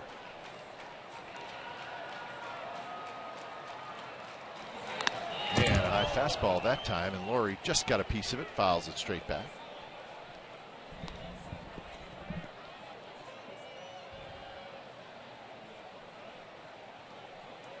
Oh, Angel Hernandez all over Chris Iannetta. Maybe he saved him or something. He's been patting him for the last 10 seconds. Maybe Chris is saying, Angel, you're really doing a good job. I mean, your ball's in strike. The calls you're right on today. Having a good day. And Laurie chases, and that's the strikeout. And it's strikeout number 5 for Shoemaker. So 2 outs, and now the A's need a 2-out hit. So you hate to waste a leadoff double in a tight game. Especially one that's close to being a home run.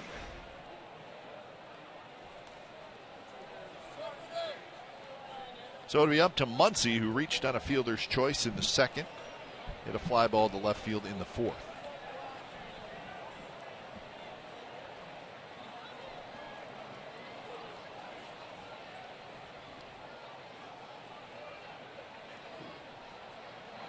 First pitch to Muncy is low, blocked by Iannetta. A's with 2 runs on 5 hits. They've made 1 error. The Angels 1 run on 2 hits and 2 errors. I think it'd be a significantly different ball game if the Angels had not made those 2 errors, and the A's error led to an Angels run. So really the defense has been the culprit for both teams today.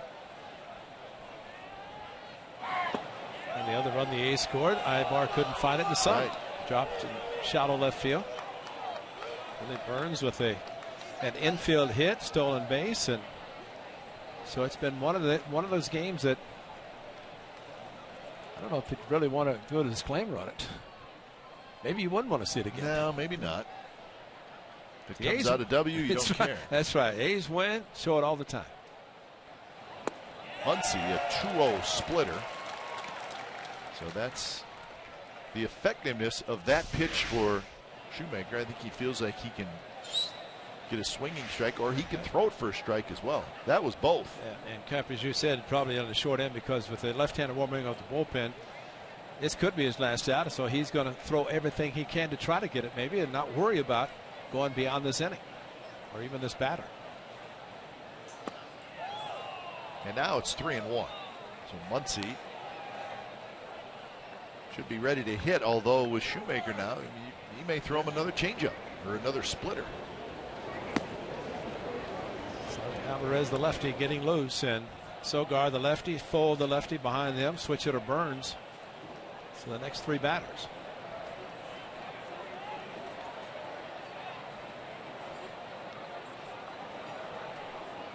Zobrist with his lead, and the pitch is driven toward left center.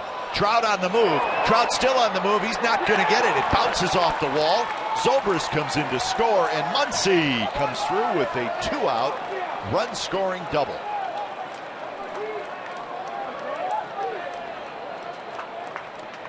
Three and 1 count. Max Muncy, and uses the whole field. This time he uses it perfectly and trying to shoot a ball that direction in his last at bat, but it was caught by Navarro in left center. So this time, though, he sliced it away from Trout, who seemed to always make miraculous catches. This time he could not, and Shoemaker is finished in the 5th.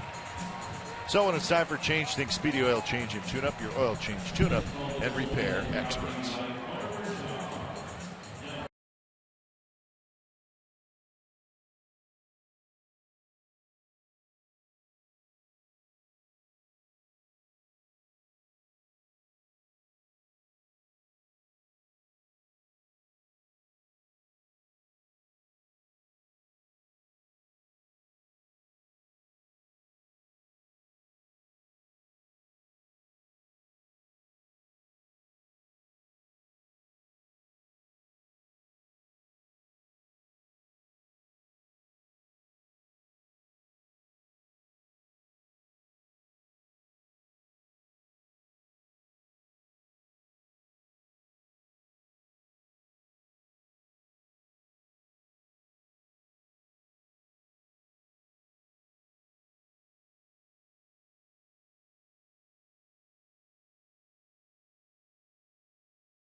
The accounts and descriptions of this game may not be disseminated without the express written consent of Athletics Investment Group, LLC.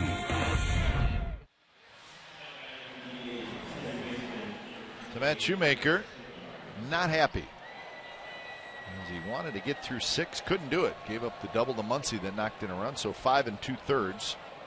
3 runs, 2 earned. So Shoemaker is out.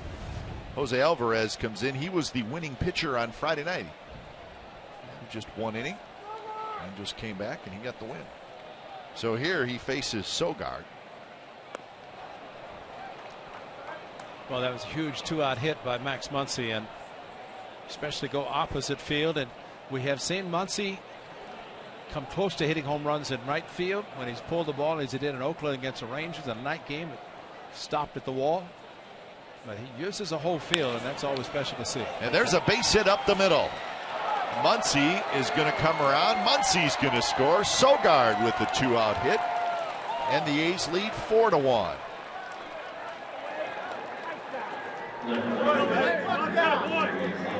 That's even more special. Lefty on lefty. Alvarez brought in to face a lefty. And Sogard, patient as always, gets a high fastball right back up the middle for the A's second baseman. And that's another big run. With 2 outs, Muncy's going to score easily as the ball is a ground ball to center field. Just keep it going. A lot of A's fans here cheering on their club, trying to avoid the sweep today. So Sam Fuld, another lefty on lefty matchup, takes a strike. So 3 hits in the inning and 2 runs for the A's to extend their lead to 4-1. Alvarez came in and got 3 ground ball outs in the inning on Friday night. That was after the 2-run home run by Josh Reddick, but you know what happened after that.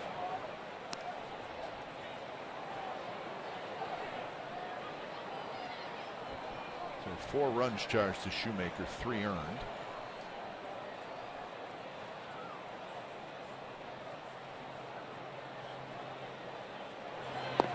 Outside again, 2-1.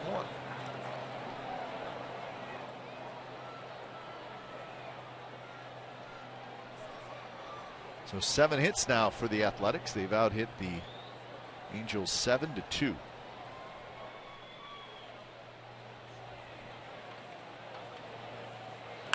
And there's a bullet to right, and that's a hit.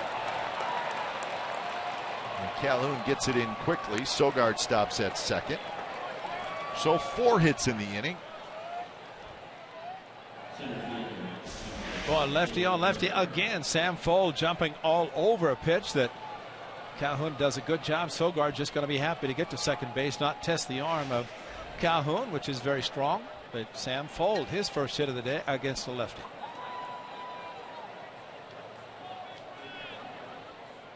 So now the top of the order in Burns. 7th man to bat in the inning.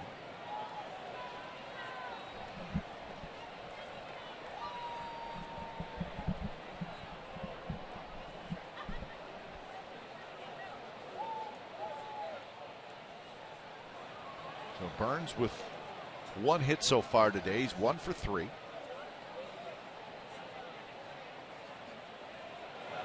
And he swings at an off-speed pitch and missed it.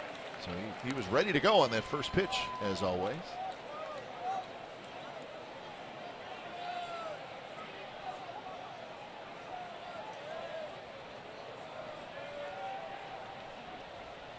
So Alvarez has faced 2 hitters, given up 2 hits. And Burns shoots one through. That's another base hit. Here comes Sogard. Calhoun's throw is going to go to third, and it's high and late. And it's another run for the A's. 5-1 Athletics.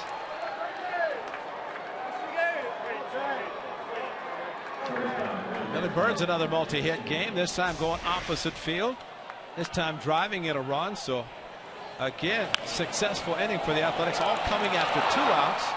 That's 3 run-scoring hits in succession to drive in runs. 2 to drive in a run, and of course for Fuld, he sent the runner over to second, and Sogard. Fuld ends up at third. Very high, strong throw from Calhoun. Stay free. Ritza did a good job coming off the bag to keep it from going over his head. Ionetta is going to slowly walk out to the pitcher's mound. Give The guy in the bullpen had a little time. Cam Bedrosian is the relief pitcher, and Calhoun had no chance to get the run at the plate, so he's trying to get Sam Fuld, and the high throw commits a way off line was the throw, and did a good job coming off the bag. So Bedrosian, who's been a workhorse in this series, is going to get a chance to work it again. And that's who it will be. So Mike Scioscia taking the walk.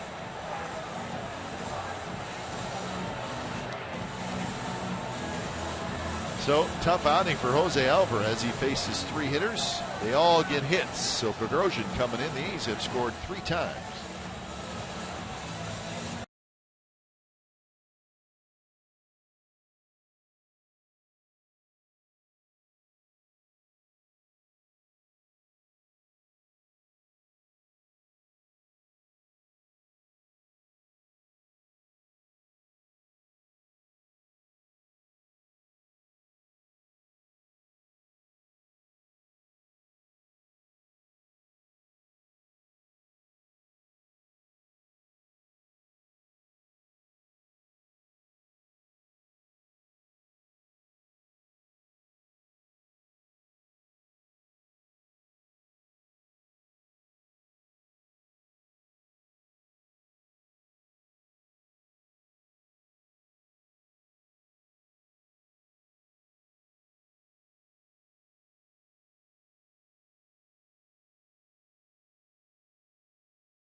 Angels, 6:35 p.m. Fans can watch the post-game fireworks show from the outfield grass, but as always, on-field capacity is limited. Get your tickets today at athletics.com/fireworks. Fireworks here last night, and they went off fast. So the A's have dropped a 3 spot on the Angels here in the 6th inning to lead 5-1. Still batting. Runners at first and third. So 5 hits and 3 runs in this inning for the A's as Cam Bedrosian comes in. Alvarez faced 3 hitters, gave up 3 singles.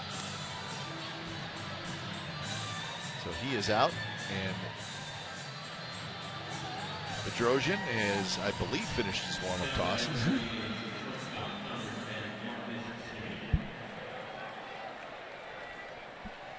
So Semien will hit for the 4th time. He's 0 for 3 with 2 strikeouts and a ground out.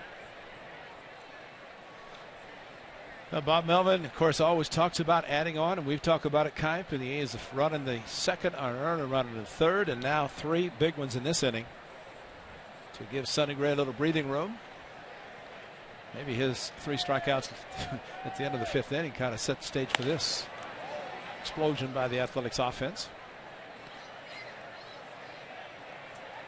So 1-0 to Marcus Semien.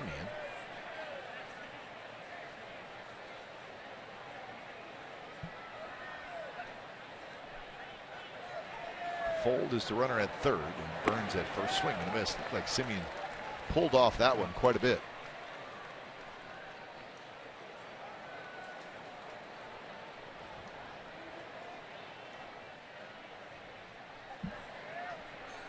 Semien has had a bit of a struggle with RBIs. He has just 1 RBI in his last 21 games. So maybe he could pick one up here. The pitch is inside, 2-1.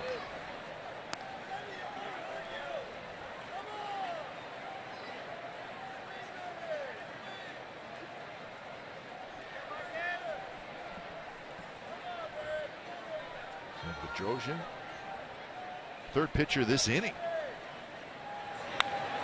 Straight back. Shoemaker could not get that final out. That's the at bat of the day, I think. Muncie's at bat. It's big for for Shoemaker because he was probably going to come out after the inning anyway, but wanted to try to get the lefty out. Could not make it happen. Give Muncy credit, and he's one of the young players we're talking about, getting a lot of experience at this level.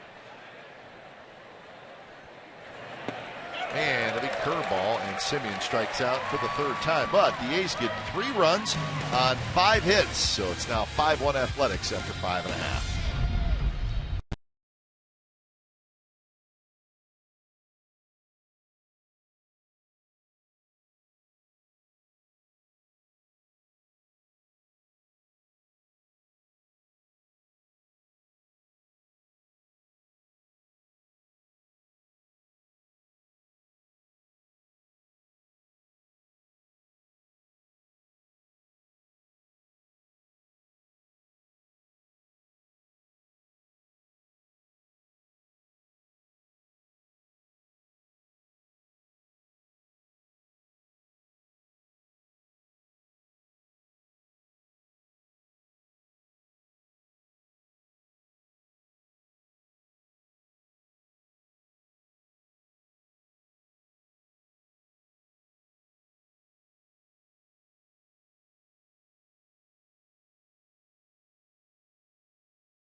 A bunt that results in a run because Inetta trying to pick it up. 2 errors in the inning resulted in an unearned run.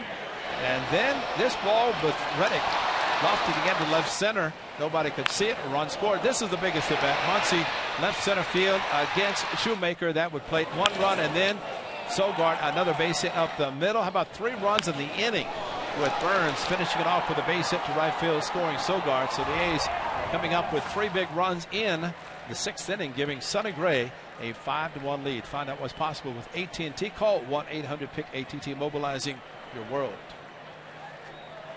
So Sonny Gray now has a 4-run lead, 5-1 as he faces the top of the order: Ibar, Trout, and Pujols. First pitch to Ibar is a strike. Ibar 0 for 10 in the series. He did reach on an error in the 4th and scored the Angels' only run. The error was by Semien.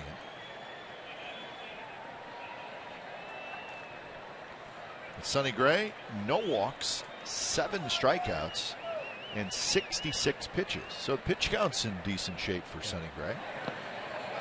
There's that hard breaking ball. Ibar waves at it.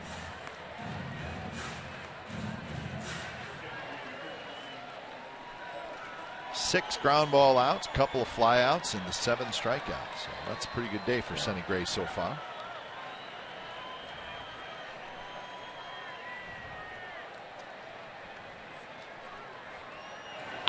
Ibar lost one to shallow center, and Burns comes in and he makes the catch. So 1 out here in the bottom of the 6th, and that'll bring up Trout.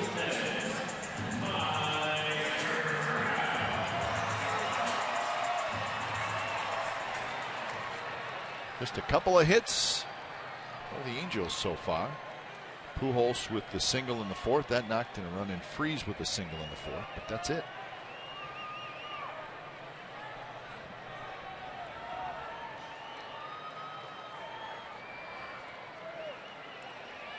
First pitch to Trout, slider down and away. Didn't want to ambush him with a first pitch fastball, so he went to slider. Trout is so strong, he can start a swing, stop it, and not swing at too many bad pitches. Maybe the report on him swinging a lot of first pitch fastballs changes the approach a lot. Back to back sliders. This one in for a strike. Pretty amazing, Ray, if you think about Sonny Gray, how really, last year, his first full year, he was a fastball curve guy. And the curve, a pretty big curve, and now he doesn't throw it that much. He throws that slider. Action for Sam Fuld. A couple steps to his left, and that's the second out. But I mean, that's a significant difference. Curveball and a slider. But it's a good one. Look at the opponent's average on all of his off-speed pitches, 136. And I bet they factor in the slider, the pitch that he throws so hard. I mean, he throws the curveball, but you really don't see many change-ups. You see the hard slider, the curveball occasionally, 2 and 4 seam fastball. But he can put in that extra gear as he did with Trout in the first inning with the fastball that blew him away. I think for Sonny Gray, these challenges, even though he has a 4-run lead, he likes the challenge of facing Trout and Pujols, Calhoun, the 3 dominant hitters in this lineup. And there's a shot base hit left field by Albert Pujols. This guy's good, isn't he? He is good. So a couple of hits today for Pujols. Well, they're so compact, and again, health is so important, especially for Albert, who does not run especially well, but his foundation, his feet, legs are at least strong enough that he can swing the bat, and they will not hold him on because he's not a threat to steal. Although he did run Friday night. So here's Calhoun with 2 outs and Pujols at first.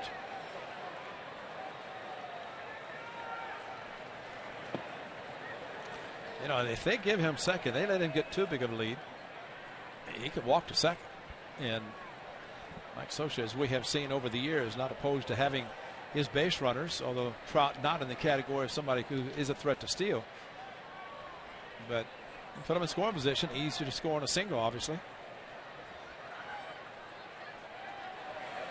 And Calhoun rips one to right center, and that's going to get down for a hit. Pujols will round second, and he will head for third. Throw comes into second base. And a 2-out rally for the Angels. Well, him not stealing was big there because that would have scored him. So essentially, it takes 3 hits to score him, or 2 with him getting to third. There's one with Calhoun and trying to get out Freese. Remember, Freese swung the first pitch fastball, his last at bat, and singled sharply. That was after striking out in his first at bat on a 3-2 fastball. So here's Freese, a strikeout and a single.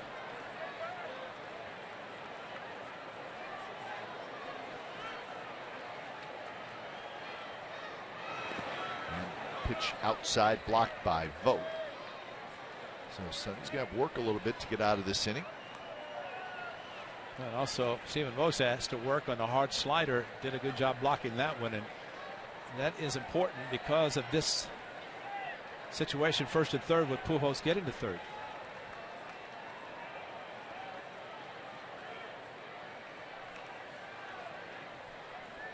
Freese with 32 runs batted in this year.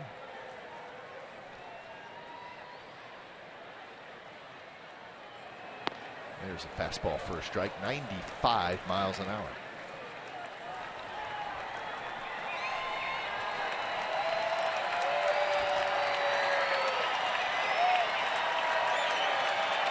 Angels fans making some noise for the first time today.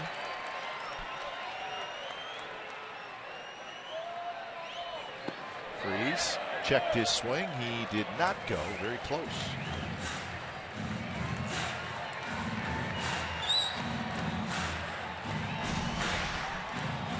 This is the look from first base, and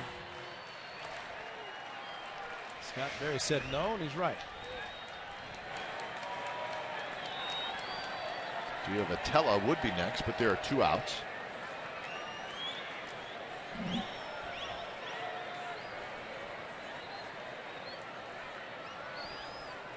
And that's not close, and it's 3-1.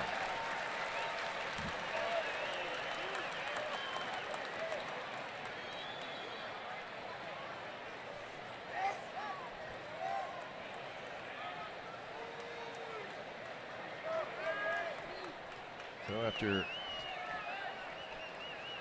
retiring 6 in a row, a 2-out rally here against Sonny Gray. And the pitch is hit Toward right, Reddick going back, still going back, and he makes the catch on the warning track.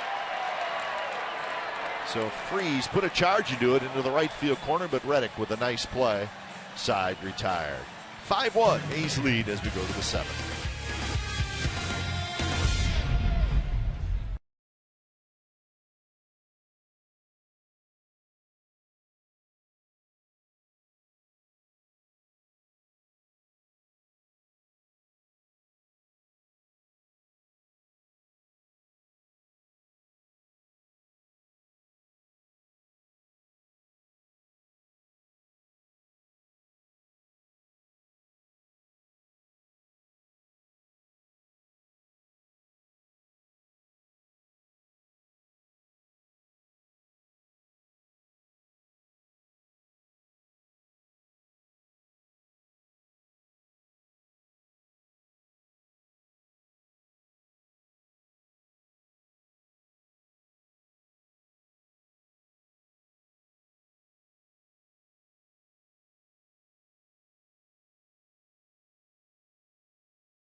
Outstanding today and retired the first 9 batters. He would give up an unearned run, but good slider, good fastball. He's got a little bit extra when he needs it. Even with Freese with a couple of runners on base at the last inning. That's a check swing on Ionetta, but Freese fastball hit it to right field. That was on 3-1, so he couldn't get around on it. So Sonny Gray looking for win number 8. He's pitching outstanding baseball, 6 innings for the A's right-hander, and his pitch count is still good. It's at 80.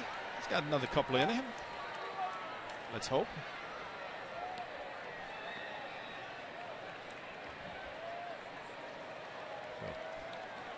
Talking it over. He's got a 5-1 lead as it's the top of the 7th inning. Reddick, Zobrist, and Vogt against Cam Bedrosian.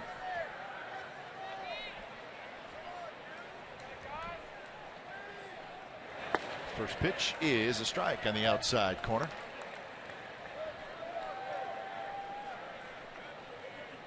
So Reddick so far today is 1 for 3. He's got an RBI single. And that one just missed outside. Reddick had a bloop single that scored Burns in the 3rd inning. Knocked in the A's 2nd run.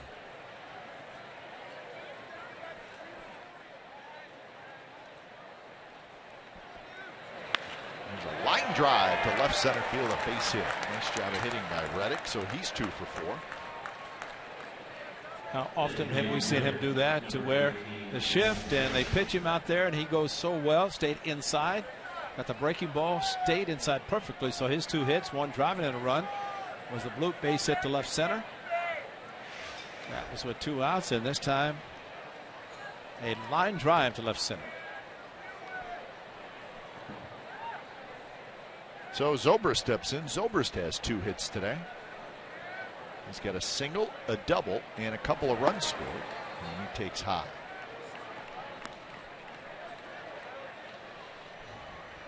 Cesar Ramos is the left-hander warming up in the bullpen for the Angels.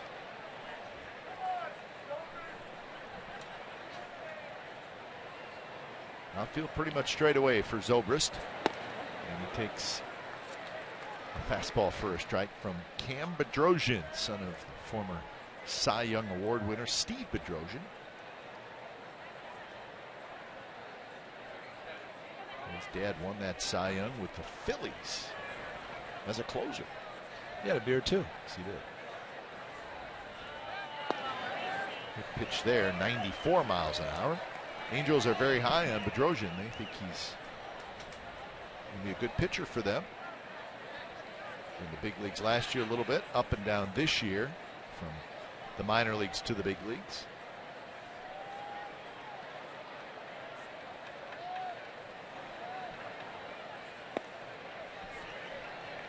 So the count even now, 2-2 with Vogt to follow.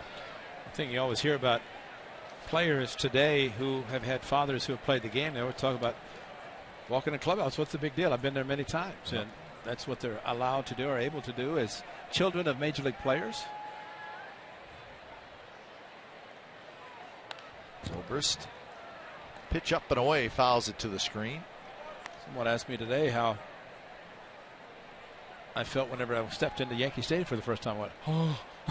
Sure. I mean, you're totally in awe of the greatest place at that time, all the world championships. That was the original Yankee Stadium, and of course now the Taj Mahal. But I mean, it's always great. But if you've had that experience of where you've been in clubhouses, it really changes everything. Zobrist, a shot. It goes off of Kubica and into foul territory. And Reddick's going to go to third. He'll stop there. Zobrist to second, and the A's are in business again. Good luck, Ed Munson, the official score. Yeah, that was a tough play, but if he catches it, it's a double play. It's hit that hard, but it was hard hit by Zobrist, like Reddick going in the opposite field, and Kubica's on the left side. And must have hit his knee or something hard because it did bounce all the way over towards the side rail. So second and third, nobody out. Here's Vogt, and they're going to walk Vogt to face Laurie.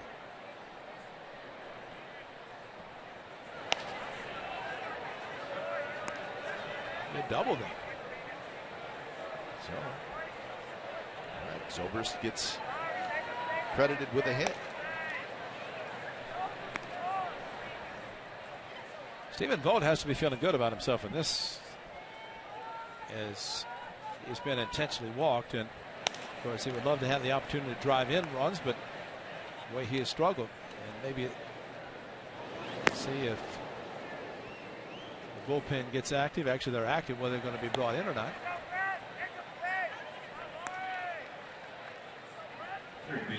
So Vogt to first, and here's a look at that play again.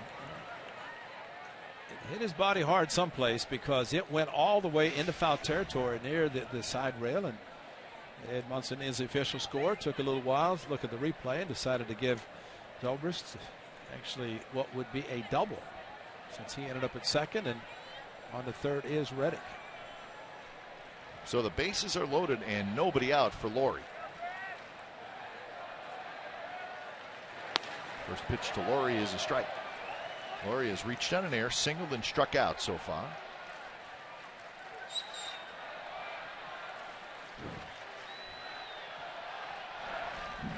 Infield in.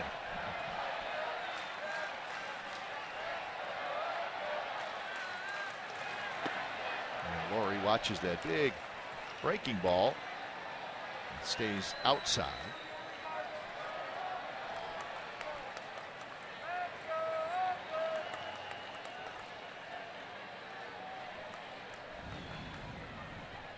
So a great opportunity for Laurie to pick up a couple of RBIs.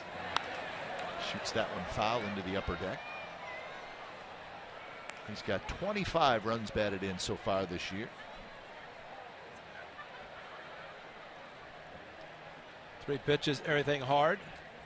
Struck out on a high something from Shoemaker in his last at bat. Actually, that was a big strikeout right before Muncy had the run scoring double.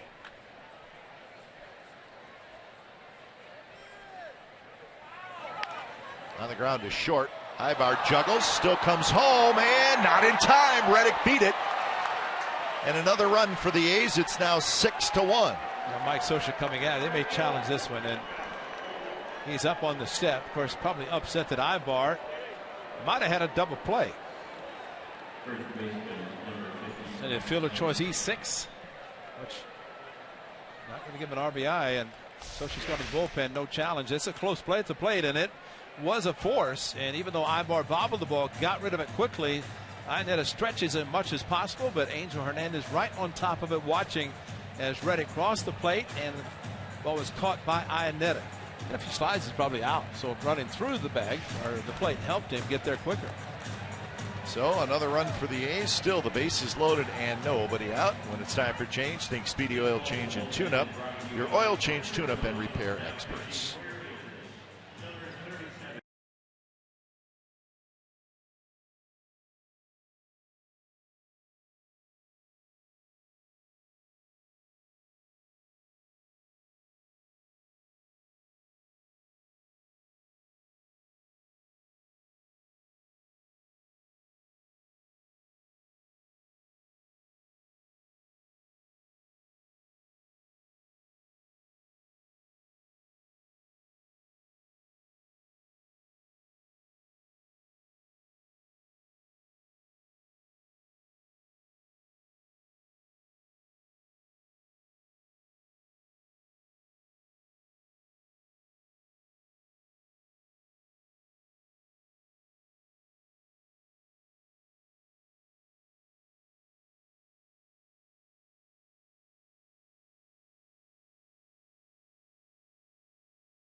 Looking for more. Make sure you join us tomorrow as the A's will open up this 4-game series. It's a home and home. 2 home for the Padres and then 2 home for the A's. But we're going to call it a 4-game series. But we'll get started tomorrow from San Diego. It'll be Jesse Hahn and Tyson Ross. Coverage begins at 6:30. And Scott Kazmir, Andrew Kashner on Tuesday. And then Wednesday at the Coliseum, Spanier and Jesse Chavez. Thursday, Kennedy and Graveman. Big game. James Shields pitching today, so he will not face the A's. The former American League pitcher, the Rays and the Royals. But Cesar Ramos now on with the bases loaded, infield in again, and the Angels with the sure-handed Ibar not able to make another play. That might have been a 6-2-3 double play, even though Laurie runs well. So here is Cesar Ramos, the lefty, to face Muncy. Once he bobbled the ball. The first 10 games in June, 0 errors. 1 last night and 3 today.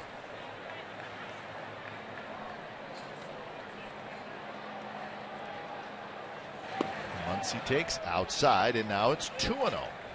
Zobrist is at third. Vogt is at second. Laurie is at first. Nobody out. Again, that scoring on Laurie was a fielder's choice, E6, no RBI.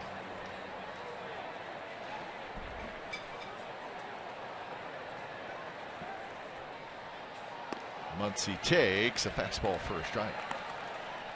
And probably the correct call, because if the play is made, infield was in, they were going to the plate anyway, trying to shut down the run. And the fact that Ibar bobbled almost got him anyway. I still think sometimes you slide, just like many years ago. A guy named Jeremy Jamby was thrown out on the flip play at the Coliseum. If he slides, he's safe. This time, I think if Reddick slides, he's probably out, as it would have slowed him down to get the bag or the plate. 2-2 now to Muncy.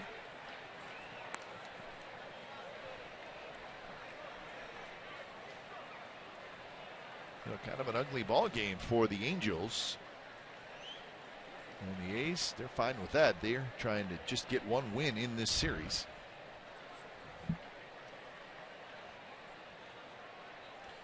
More runs you give that man, the better it's going to be, because Sonny Gray has pitched well so far with not a lot of run support, but now he's got a few more runs to work with. And Muncy swings and misses. So Muncy got ahead in the count, 2-0. But ends up striking out for the first out.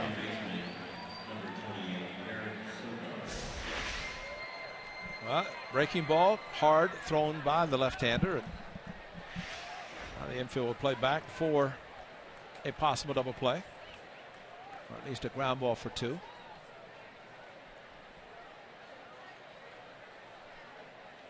So Sogard, who came through with a RBI single in the 6th inning, will try to do it again. add to this 6-1 lead.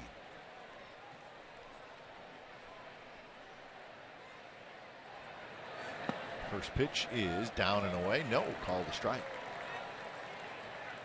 So Sogard 1 for 3.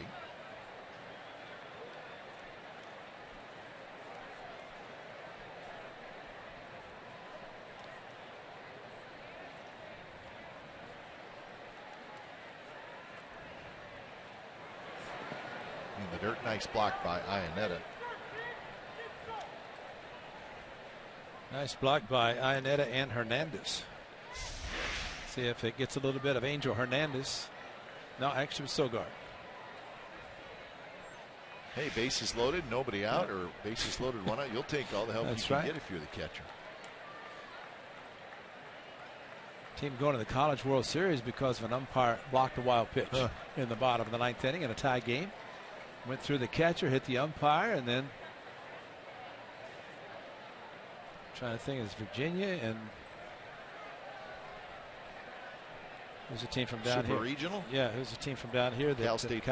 Cal State actually pitcher threw a wild pitch, and it's not Virginia because they're in the World Series, but the team they were playing, Louisville. The ball went through the catcher, hit the umpire, stayed there, and Cal State ended up winning an extra innings. So sometimes an umpire can be an advantage.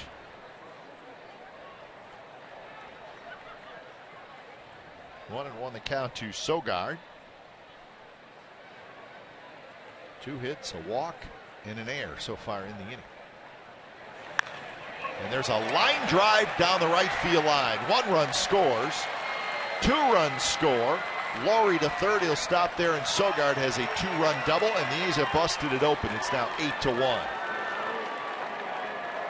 And I know that does not surprise you, and it doesn't surprise me. Eric Sogard can hit lefties, he can hit righties, and he did it in his last at bat, drove a base hit up the middle against Alvarez, and against this lefty, stays on it, pitches down, drives it down the right field line. He's thinking too, because he knows Calhoun can throw, but he's thinking too.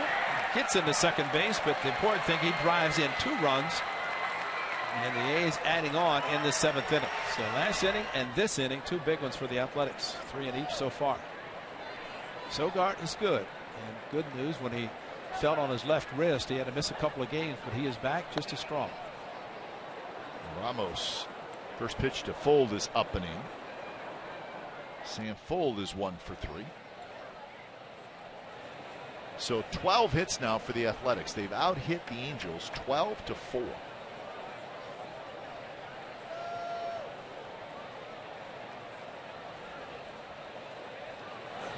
And that one in for a strike to Sam Fold.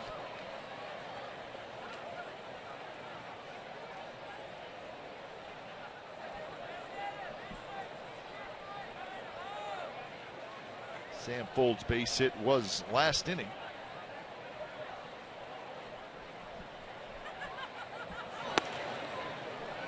The A's had 5 hits last inning, and they have 3 hits here in the 7th.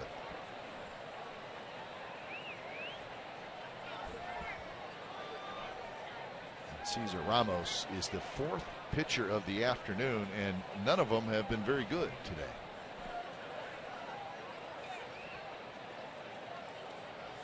And that hits Sam Fold, and the A's will have another base runner. Well, that was solid too.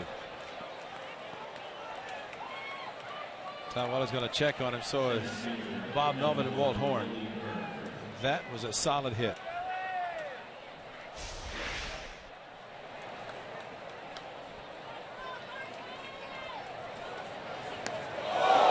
Right on the top of the hand. That's never a great place to get hit.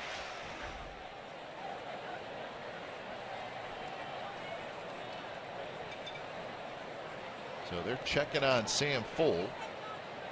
Walt Horn, the assistant athletic trainer, is out there.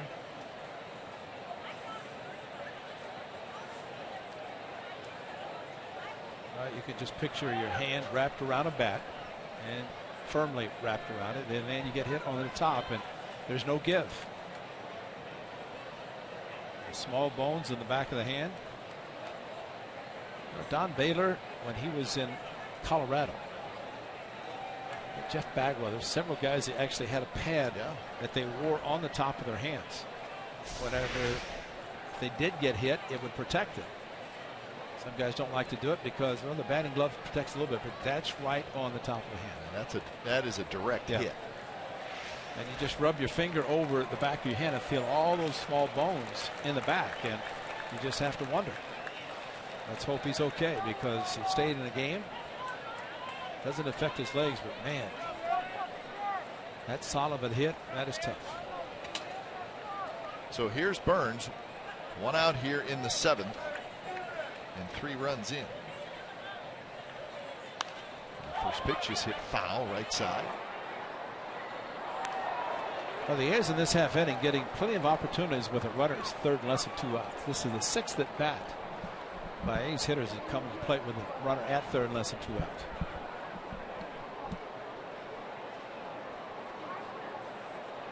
So Laurie at third, Sogard at second, Fold at first.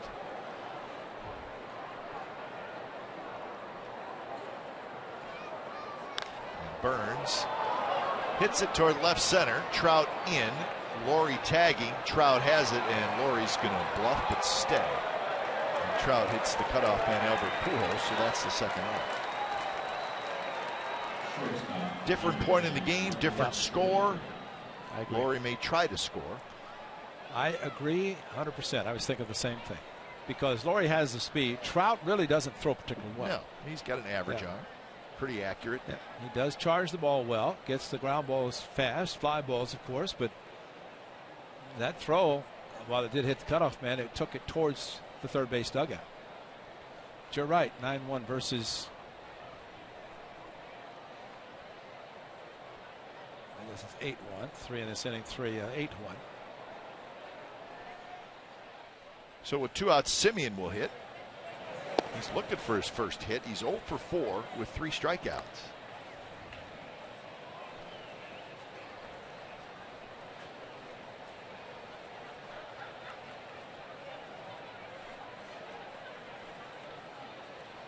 So Cesar Ramos on in relief of Bedrosian. Inside, and now the count is 2-0. So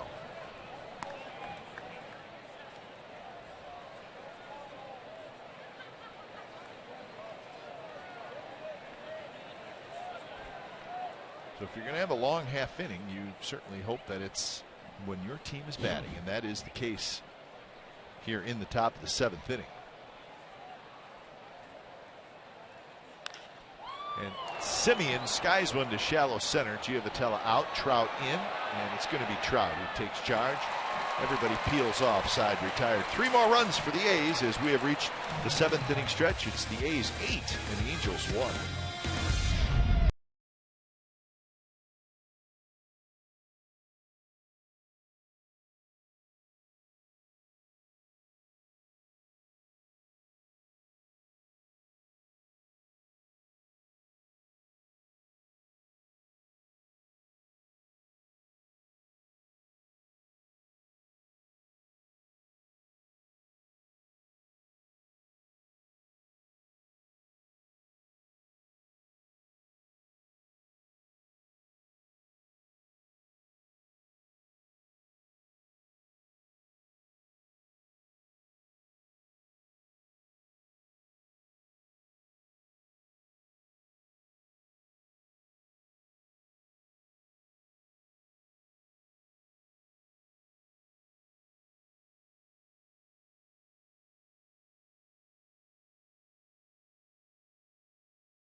Sonny Gray's been great, and he's got a whole bunch of runs to work with.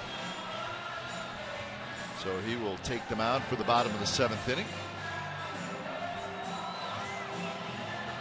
And then on to San Diego.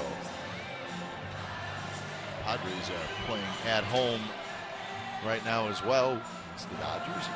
And next week is that 2-2, Ray, which it's not just the A's and the Padres with 2 games in one ballpark and then 2 in another ballpark, but the Astros and the Rockies are doing it. The Angels and the Diamondbacks are doing it. The Giants and the Mariners are doing it, and the Rangers and the Dodgers. So all AL West, NL West teams are doing this 2-2 this week.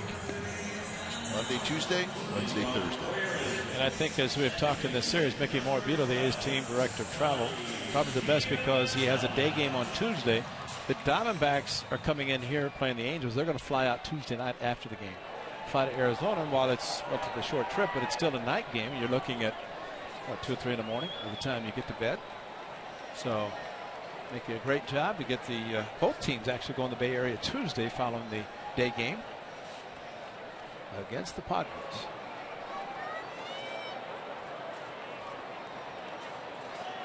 .80 pitches for Sonny Gray. Had a long time to wait. 9 batters went to the plate.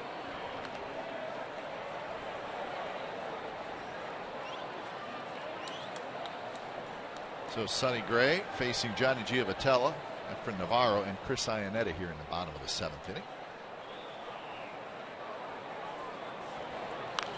Giavotella fouls it back. Astros beat the Mariners. It was a final score of 13-0. Any position players? 2 hits. Any position players for the Mariners? I don't think so. Pitched. I know they didn't hit much, but interesting though. Lance McCullers started that game for the Astros, and he pitched 5 innings. He got the win. He did not allow a hit.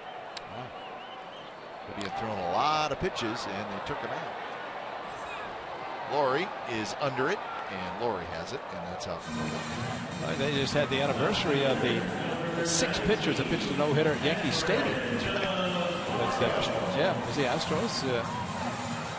But McCullers threw 90 pitches, so he had a lot of pitches after Wow. 5 innings. So they took him out, but he did get the win. So Lance McCullers, who made his major league debut against the A's, is now 3-1 with an ERA right at 2.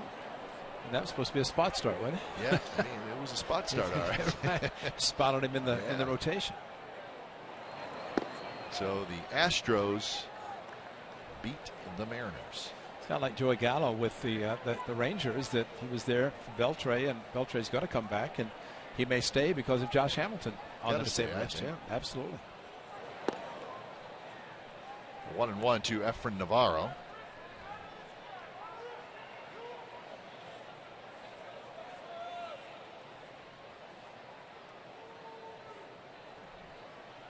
Navarro, a ground out and a strikeout, and a pitch just a bit high. The Twins beat the Rangers, Ray, 4-3. A run in the top of the 9th down in Arlington for Minnesota. Well, the Astros have to feel happy about that one, and so actually the 2 clubs chasing the Astros the most right now, the Rangers and the Angels. Laurie backhands, straightens up, throws a little high. Muncy came down on the bag. His foot may have come off just momentarily as he reached up to catch the high throw. So 2 outs here in the 7th inning.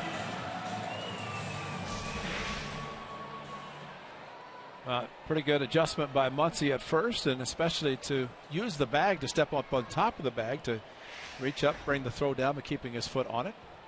Still the biggest hit of the game, that young man left center field to give the A's a big insurance run. And then they've added on since. First pitch to Iannetta is hit in the air, left center. Burns slides over that way. He's got it.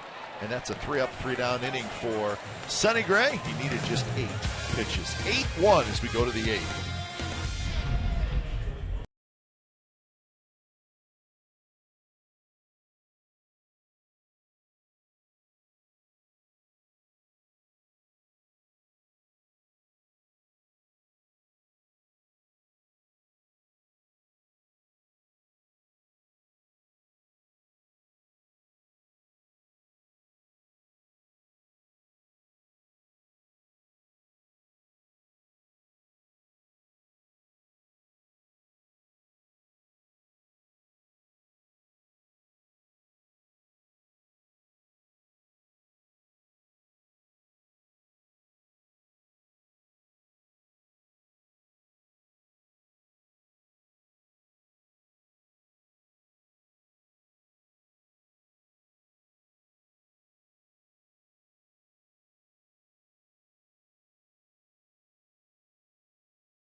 brought to you by Toyota, the full-time automaker with the longest-lasting vehicles in America. Toyota, let's go places. And by Xfinity, home of the most live sports. So all A's today as they try to salvage the final game of this series. They lead the Angels 8-1. We got a whole bunch of changes for the Angels as they just went all spring training on us here with numerous defensive changes, but we'll get you those as the inning goes on. Cesar Ramos stays out there. So Ramos will face Reddick, Zobrist, and Vogt here in the 8th inning. First pitch to Reddick is a strike. Couple of hits for Reddick, 2 for 4, 2 singles, an RBI, and a run score.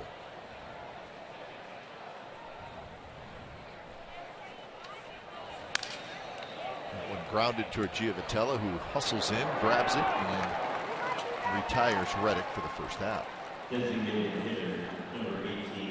You think about plays that are made this time of the game and with all the changes that you mentioned with this ball club.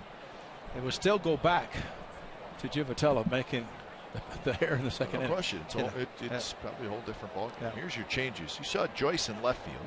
Daniel Robertson, brand new Angel, is now in center field, and Navarro goes over to right field. So a whole new outfield. Joyce in left, Robertson in center, Navarro in right. Robertson with the Rangers. Yeah. And you know what?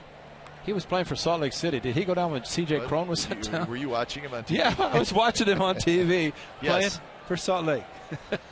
Taylor Featherston is the new shortstop. So Ibar is out of the game. Now, Robertson played well against the A's last year as a member of the Rangers. Yeah. He was Carlos Perez at first. And he's looking at that first baseman's glove like it could be the first time he's ever played there. That's right. Like, who's going to borrow? Albert, can I borrow your glove?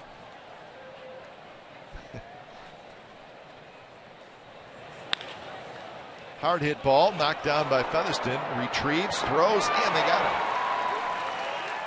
And Featherston stayed with it and retired Zobrist. So Zobrist with 3 hits today, but could not get one there, although he hit it very hard. And Alvar said if they could simply have come up to me that easily, I would have had a couple of errors today.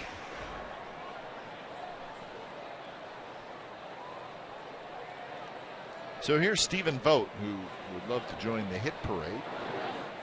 He's had 12 today. Well, he was intentionally walked his last at bat last inning and did come around to score. So the plan by Mike Scioscia didn't particularly work.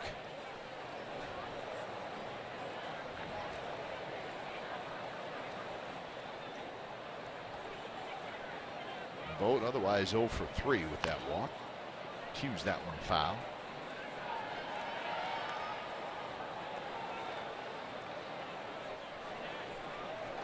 Trevor Gott, who was just called up yesterday, a right-hander thrown in the bullpen for the Angels.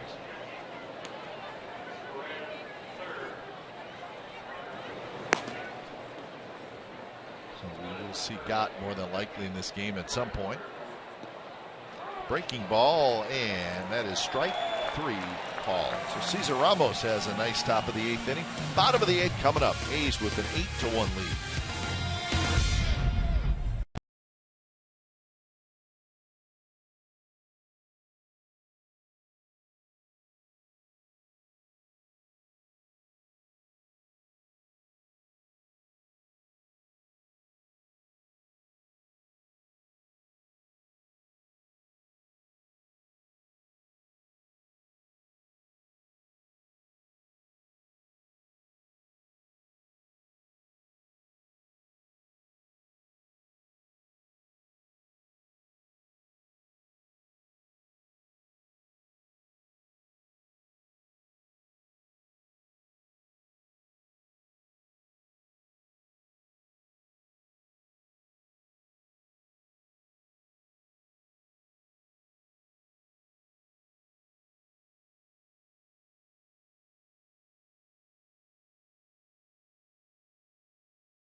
8-12-1 for the A's, 1-4-3 for the Angels.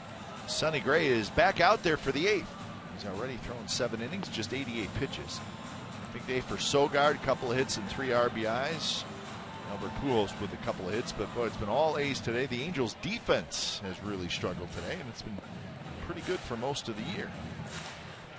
So, bottom of the 8th inning was Sonny Gray back to work. He'll face Kubica, Ibar, and Trout. So Gray's been good again. We say that every time. We say that every start. Sonny Gray's been good again. Today he's got 7 strikeouts, and he has not walked a batter. So on the year, he's got 86 strikeouts and 22 walks in 95 innings. And that is pretty darn good. Well, Graveman had no walks last night either. So starting pitchers, as you had mentioned earlier, continue to pitch extremely well. Gray at the top of the list for the A's, but everybody else falling in line with him. Kubica rolls it foul into the on-deck circle. Stendo Graveman, a good game last night, but took the loss. Well, they would just say he does his job, and that's all he could do. He allowed 1 run, made some adjustments after that.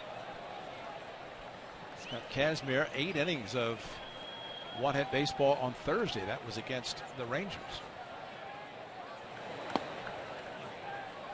2-1 to Kubica, who is grounded out and struck out.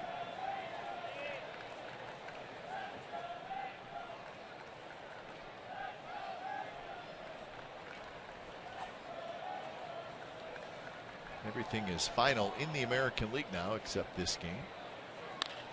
Kubica hits one down the left field line. It's going to be just foul. Tigers beat the Indians 8-1.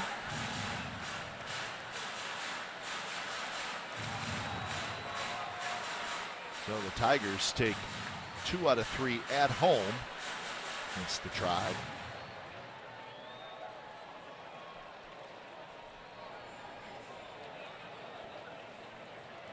Rays beat the White Sox 2-1. More good pitching from Tampa Bay. It's keeping them in it.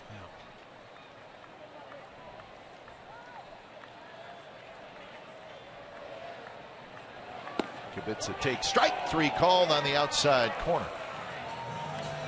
So that's 8 strikeouts.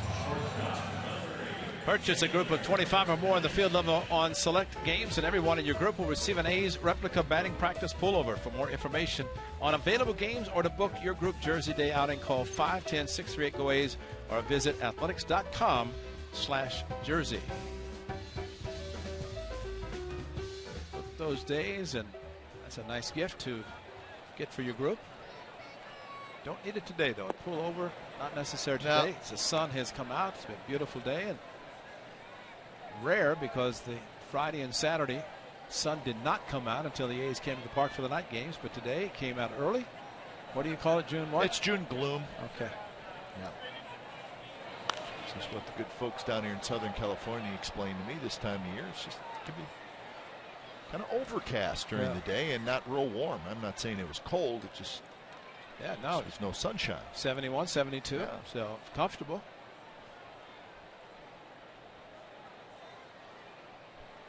Actually, from a comfort standpoint, I'm okay with the June gloom. These are the people in the right field bleachers here would like to have it be June gloom on a day game, because what you don't want is a June swoon. Ow. And the fan just went after a foul ball, and he kind of fell on the chairs, and he is in some pain. Those bleachers kind of glare with the sun on them. And he kind of reached over and fell over a row, and that's strike 3 called, and it's Featherston who can't believe it. So that's the second out, and that is 9 strikeouts. Sonny Gray is just dealing now. Kind of overmatching the Angels at this point. Well, the hard slider in. Sonny Gray is staying with it. The unearned run in the 4th inning, that's the only run. And for him to take charge after that run scored. It was a 2-1 game at the time, but since then he has given up 2 hits, back-to-back hits with 2 outs. That came in the 6th inning, but he is retired now 6 in a row. A warning track fly ball by Freese in the 6th inning. That turned out to be a big out, and then the A's added on at that point. And here's Joyce, his first at bat.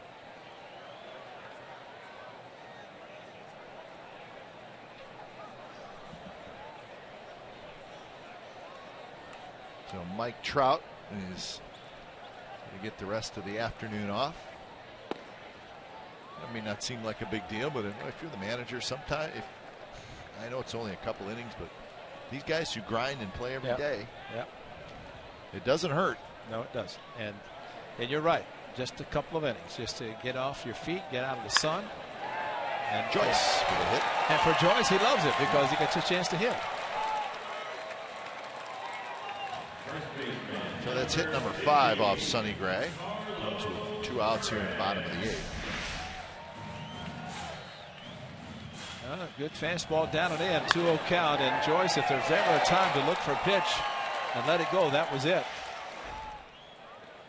They're probably just as good for the guys coming in, and Bob Melvin going out, and pitch count maybe have gotten Sonny Gray at 100, and Bob Melvin has said anytime he could save him, protect him, extra pitches, he's going to do it. Maybe to ask him? No, he's not even going to ask him. He's just going to make the choice. Sonny a little upset. You can see his reaction as Bob Melvin pointed to the bullpen for Fernando Rodriguez.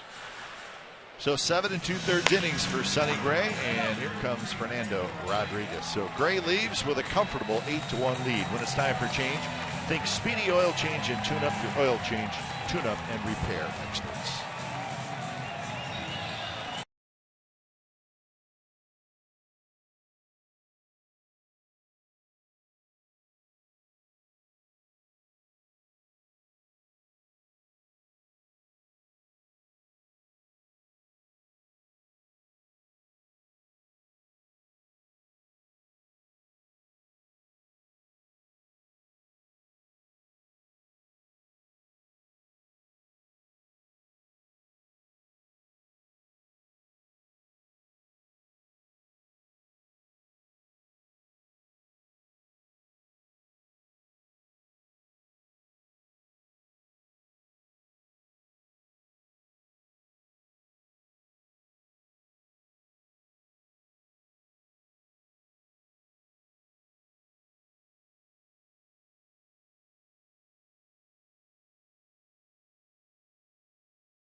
And available on your computer, tablet, and smartphone. Vote up to 35 times at athletics.com. And we've talked about Stephen Vogt for Sonny Gray. Usually pitchers have to be selected by, are they voted too? Okay. Some of them are. Some are voted in. And from the A's standpoint, you look at the year Josh Reddick is having. He's having an outstanding season. So there's plenty of guys to vote for, and you can do that 35 times per player. And might as well take advantage of that and vote for your Athletics. And everybody's talked about Stephen Vogt. You know, Sonny Gray's having a fantastic season. And look at Billy Burns' season he is having. And of course, Josh Reddick, the numbers are good for him. Last year, 7 made the All-Star team.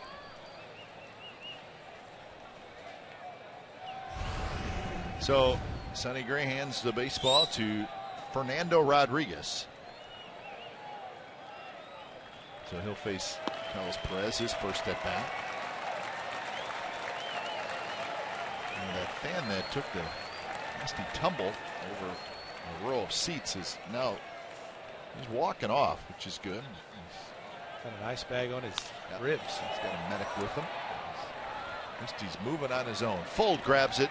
Perez is out, and so are the Angels in the 8th. 9th inning coming up. It's the A's 8 and the Angels 1.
To CSNCalifornia.com and check out our A's insider Joe Stiglitz, who provides wire-to-wire reporting of the A's 2015 season with breaking news, video, special features, and more only on CSNCalifornia.com. So the A's leading 8-1 as it's the 9th inning. And for the Angels, we have a major league debut. Young man just brought up from the minor leagues. His name is Trevor Gott.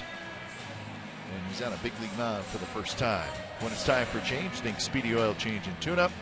Your oil change, tune-up, and repair experts. So Trevor Gott comes in. He came over from the Padres along with Houston Street last year in that big trade when the Angels got the closer that they needed. And Gott came along as well. Pitched at the University of Kentucky, so maybe he broke some of those Joe Blanton pitching records. Who knows?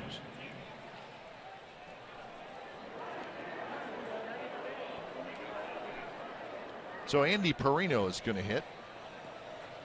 He's going to hit for Laurie. So Perino swings at the first pitch, slices one down the left field line toward the corner, and reaching up is Matt Joyce. He's got it. So Perino is retired on one pitch. I wonder if Perino pinch hit for Laurie because Laurie put on Sogard's glasses. Yeah, that was an interesting look. Saw that in the dugout in between innings. Brett Laurie went nerd power. Not that you can blame him for that. Yeah, but the way he was moving his head around, the power, the nerd power of those glasses maybe affected him. Oh, the strength of the glasses. So the first pitch to Muncy, and it was a strike.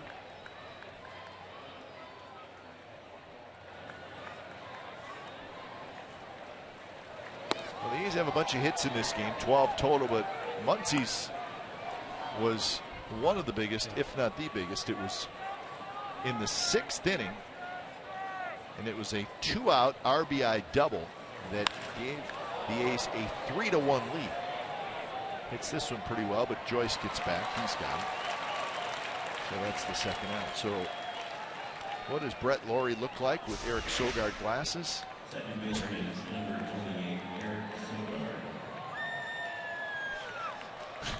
What does Sogard look like without glasses? That's true. He looks different.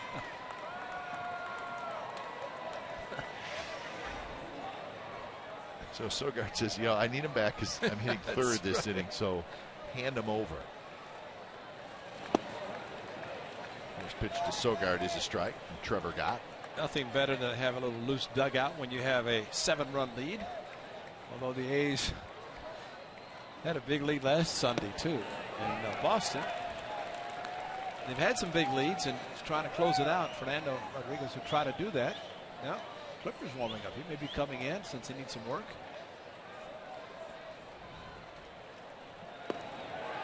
And a quick inning for Trevor Gott in his major league debut. 3 up, 3 down with a strikeout. So we're headed to the bottom of the ninth.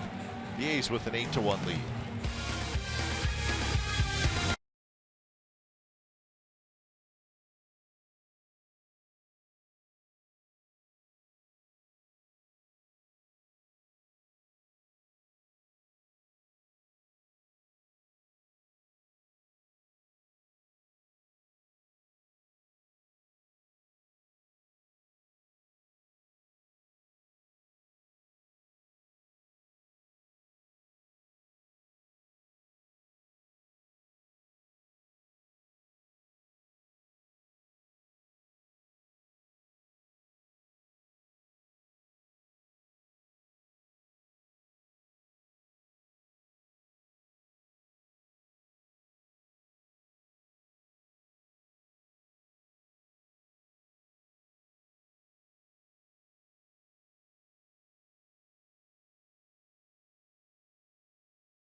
Saturday, June the 27th, and then KCA's club featured Bert Campaneris and John Blue Moon Odom, who will both throw out the game ceremonial first pitches. 20,000 fans will receive a Charlie O throwback T-shirt. It's presented by Ross, which depicts the iconic A's mule mascot from the 1960s and the 70s. See if Blue Moon and Campy wear one of those outstanding throwback jerseys or shirts. Do know one thing, saw Blue Moon Odom last night, and he said, you know, you probably knew it was my birthday on May the 29th, but I was waiting for you to wish me a happy birthday. And I said, Moon, we forgot. Yeah, we forgot. So, Moon, happy belated birthday. Because he made sure he reminded me that he was watching our game on the 29th. And we did mention I can't believe you didn't remember that. Didn't have that written down in your calendar. Gosh, I forgot. So Tyler Clippard comes in, but Dandy Perino also, and Perino's at third, so Laurie is out. Perino hit for Laurie. And Clippard kicks and deals to Robertson, in the first pitch is called a strike. So Tyler Clippard in.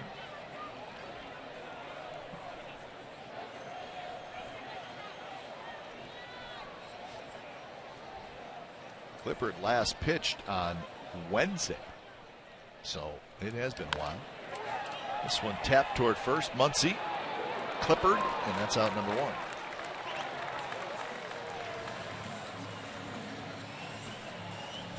Well, it is important for a closer, even though this is a 7-run lead, to get some work. And that is what Clippard is doing in this particular game. Rodriguez got a third of an out, or third of, 1/3 out in the last inning. Fly ball by. Get the third out and then turn it over to let Clippard get some work. So here's David Freese, who is 1 for 3.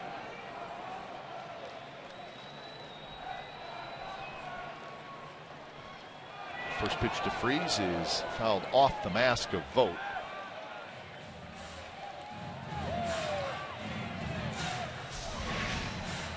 Well, important to wear the helmet, and that got him in the top part of the mask, which also is part of the helmet, which it's there to protect.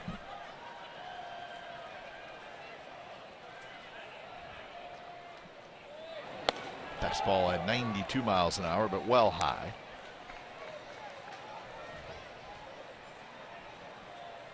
Yankees beat the Orioles today 5-3 to break that Orioles 6-game winning streak. One of the top two teams in the East, the Yankees and the Rays, both win, and the Blue Jays win. Inside now 2-1. So it's a tight East, even though the Red Sox are struggling. Red Sox now 8 games out in the division. 2-1 to Freeze, high again, 3-1.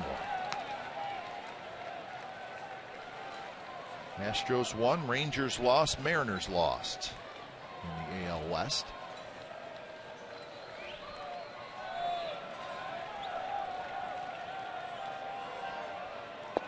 And that one is a strike down around the knees.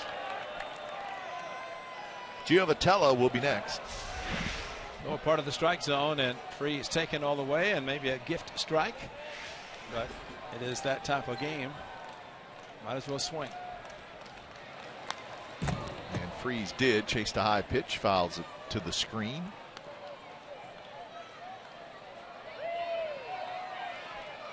So join us tomorrow night from San Diego, Jesse Hahn and Tyson Ross. Interleague baseball. These will play the next 2 games without a DH. And that hits Freeze. So a 1-out base runner.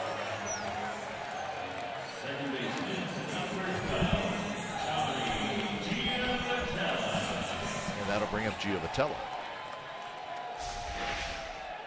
Well, the ball was running in, and might have been a changeup, although probably a fastball, but that's the lack of work by Clippard, and that's why these days are good. Probably when you go to the National League, you can't use a DH. And also limited because of the number of pitchers you have, and you can't pinch hit that much because you only have 4 extra guys. Well, you have 5 because you don't have a DH. No, that's true. That's a good point. But where are you going to? Well, that's true. So 0-1 to Giovatello, who is 0 for 3 in this game.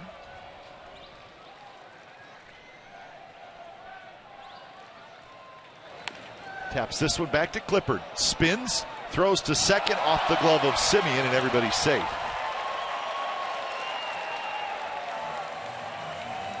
Well, it's going to be another error on the Athletics.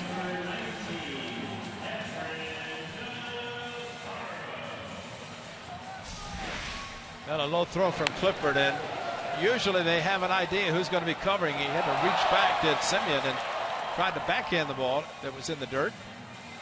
So one of those you try to get the lead, throw chest high, and lead the shortstop, in this case covering Semien.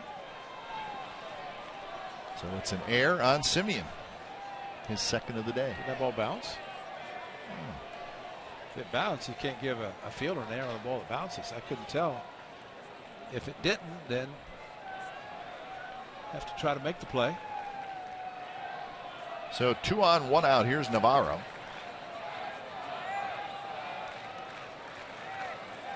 And Navarro takes a fastball high.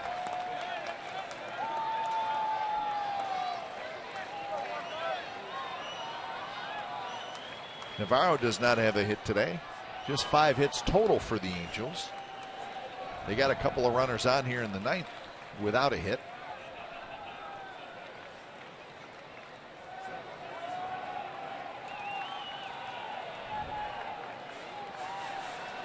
Well, as we have talked about before, when relief pitchers come in, and especially a closer in a not-safe situation, one thing he does not want to do is give up runs, because ERA for a pitcher who doesn't throw a lot of innings. No, that never makes me No, happy. no, it goes up quickly and comes down slowly. Yeah, starting pitcher, 1 start, Yeah. you can lower it a little bit. May take 3-4 weeks for a reliever. Strike call, 1-1. Navarro thought it was high.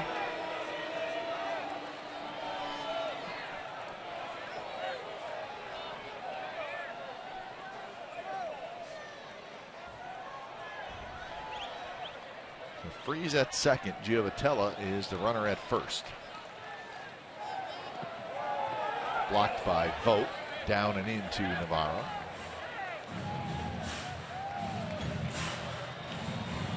It's amazing, though, Ray, how often you see this happen when a closer comes in for that get some work inning. Right. Yeah. And it's not a clean inning. Yeah. At least the one thing Clippard is doing, he's using all of his pitches. He's not just throwing all fastballs. And we saw Fernando Rodriguez do that in Detroit in the 9th inning, in which game Hahn had left after a while. So it was a good change up there with the 2-1 count. But you can't come in as a reliever in a blowout game either way and throw nothing but fastballs. You're going to get yourself in trouble, because hitters will look fastballs in these situations.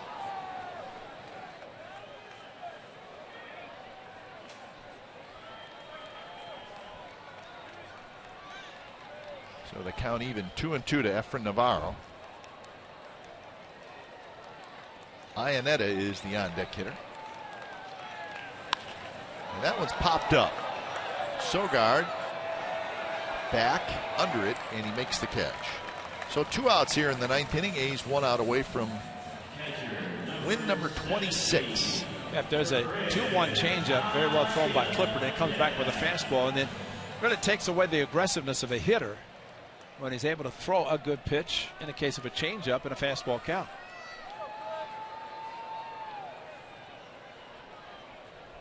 So Iannetta gets his 4th at bat. He's 0 for 3.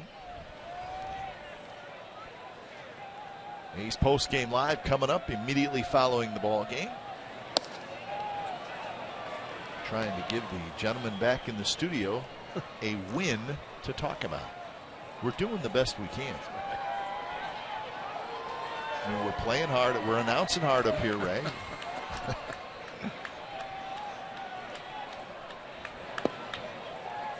So 2-0 now to Iannetta. So hope the boys got some sunshine, some fresh air after that stressful pregame show.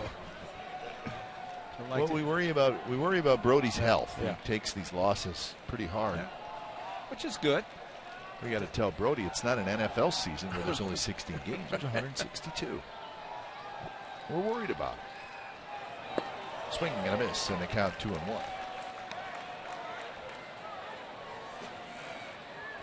So 19 pitches so far for Tyler Clippard.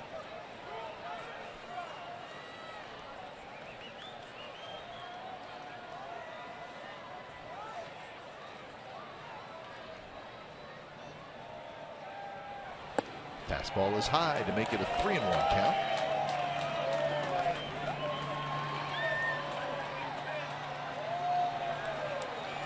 These Angels will stay home and host the Arizona Diamondbacks. Well, the A's are down south in San Diego. 3-1 pitch, fouled to the screen. Now full count. Runners will take off with 2 outs.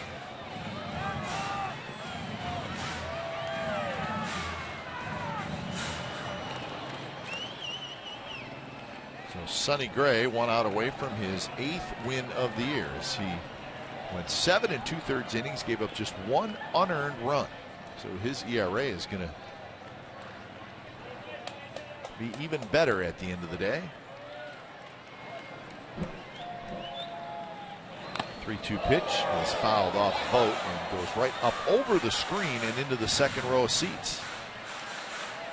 So this has to happen right at the end, yep. Right? Vogt gets pretty much a direct shot.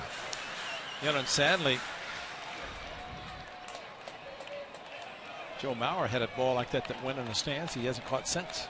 That's right. I remember it shot right up over his helmet, just went like in the that. stands, and he's now first baseman. And that's direct hits. And again, in the 9th inning, you hope that doesn't happen anytime, and especially towards the end of a game.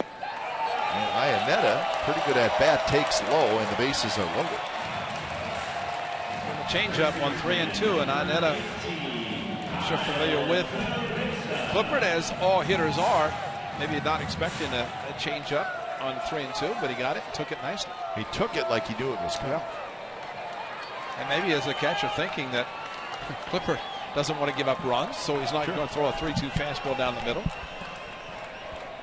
And this is where it gets tough for the manager, because now Clippard's at 23 pitches.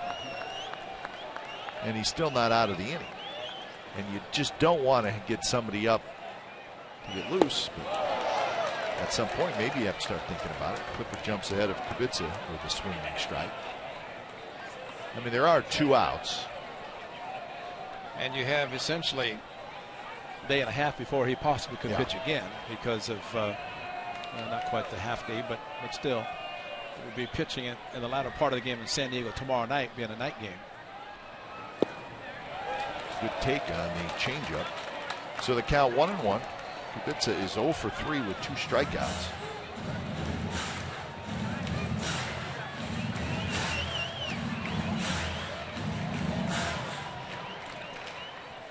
So Freese, Giovitella, and Iannetta are your runners.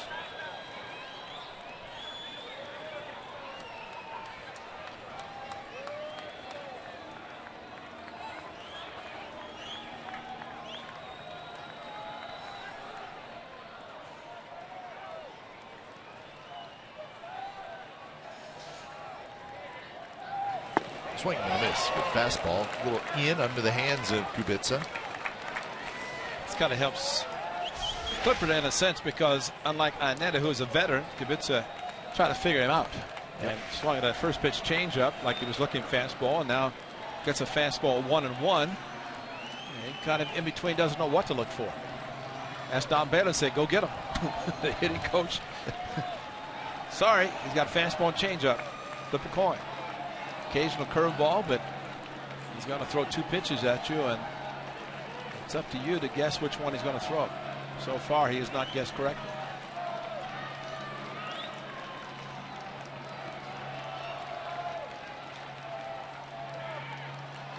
One-two pitch up and away with a 93-mile-an-hour fastball.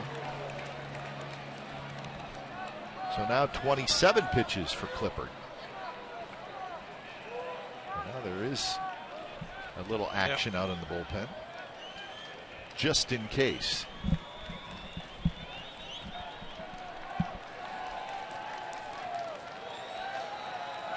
Two, strike 3 called, and that's the ball game. So they loaded the bases but could not score the Angels in the bottom of the 9th. So Clippard comes in, gets the final 3 outs, and the A's behind Sonny Gray and plenty of offense salvaged the final game of this 3-game series. And it is a final score of 8-1, the Athletics over the Angels. You've been watching Oakland A's baseball on Comcast Sportsnet California. Don't go away. A's postgame live with Brody Brazil and Bip Roberts starts right now.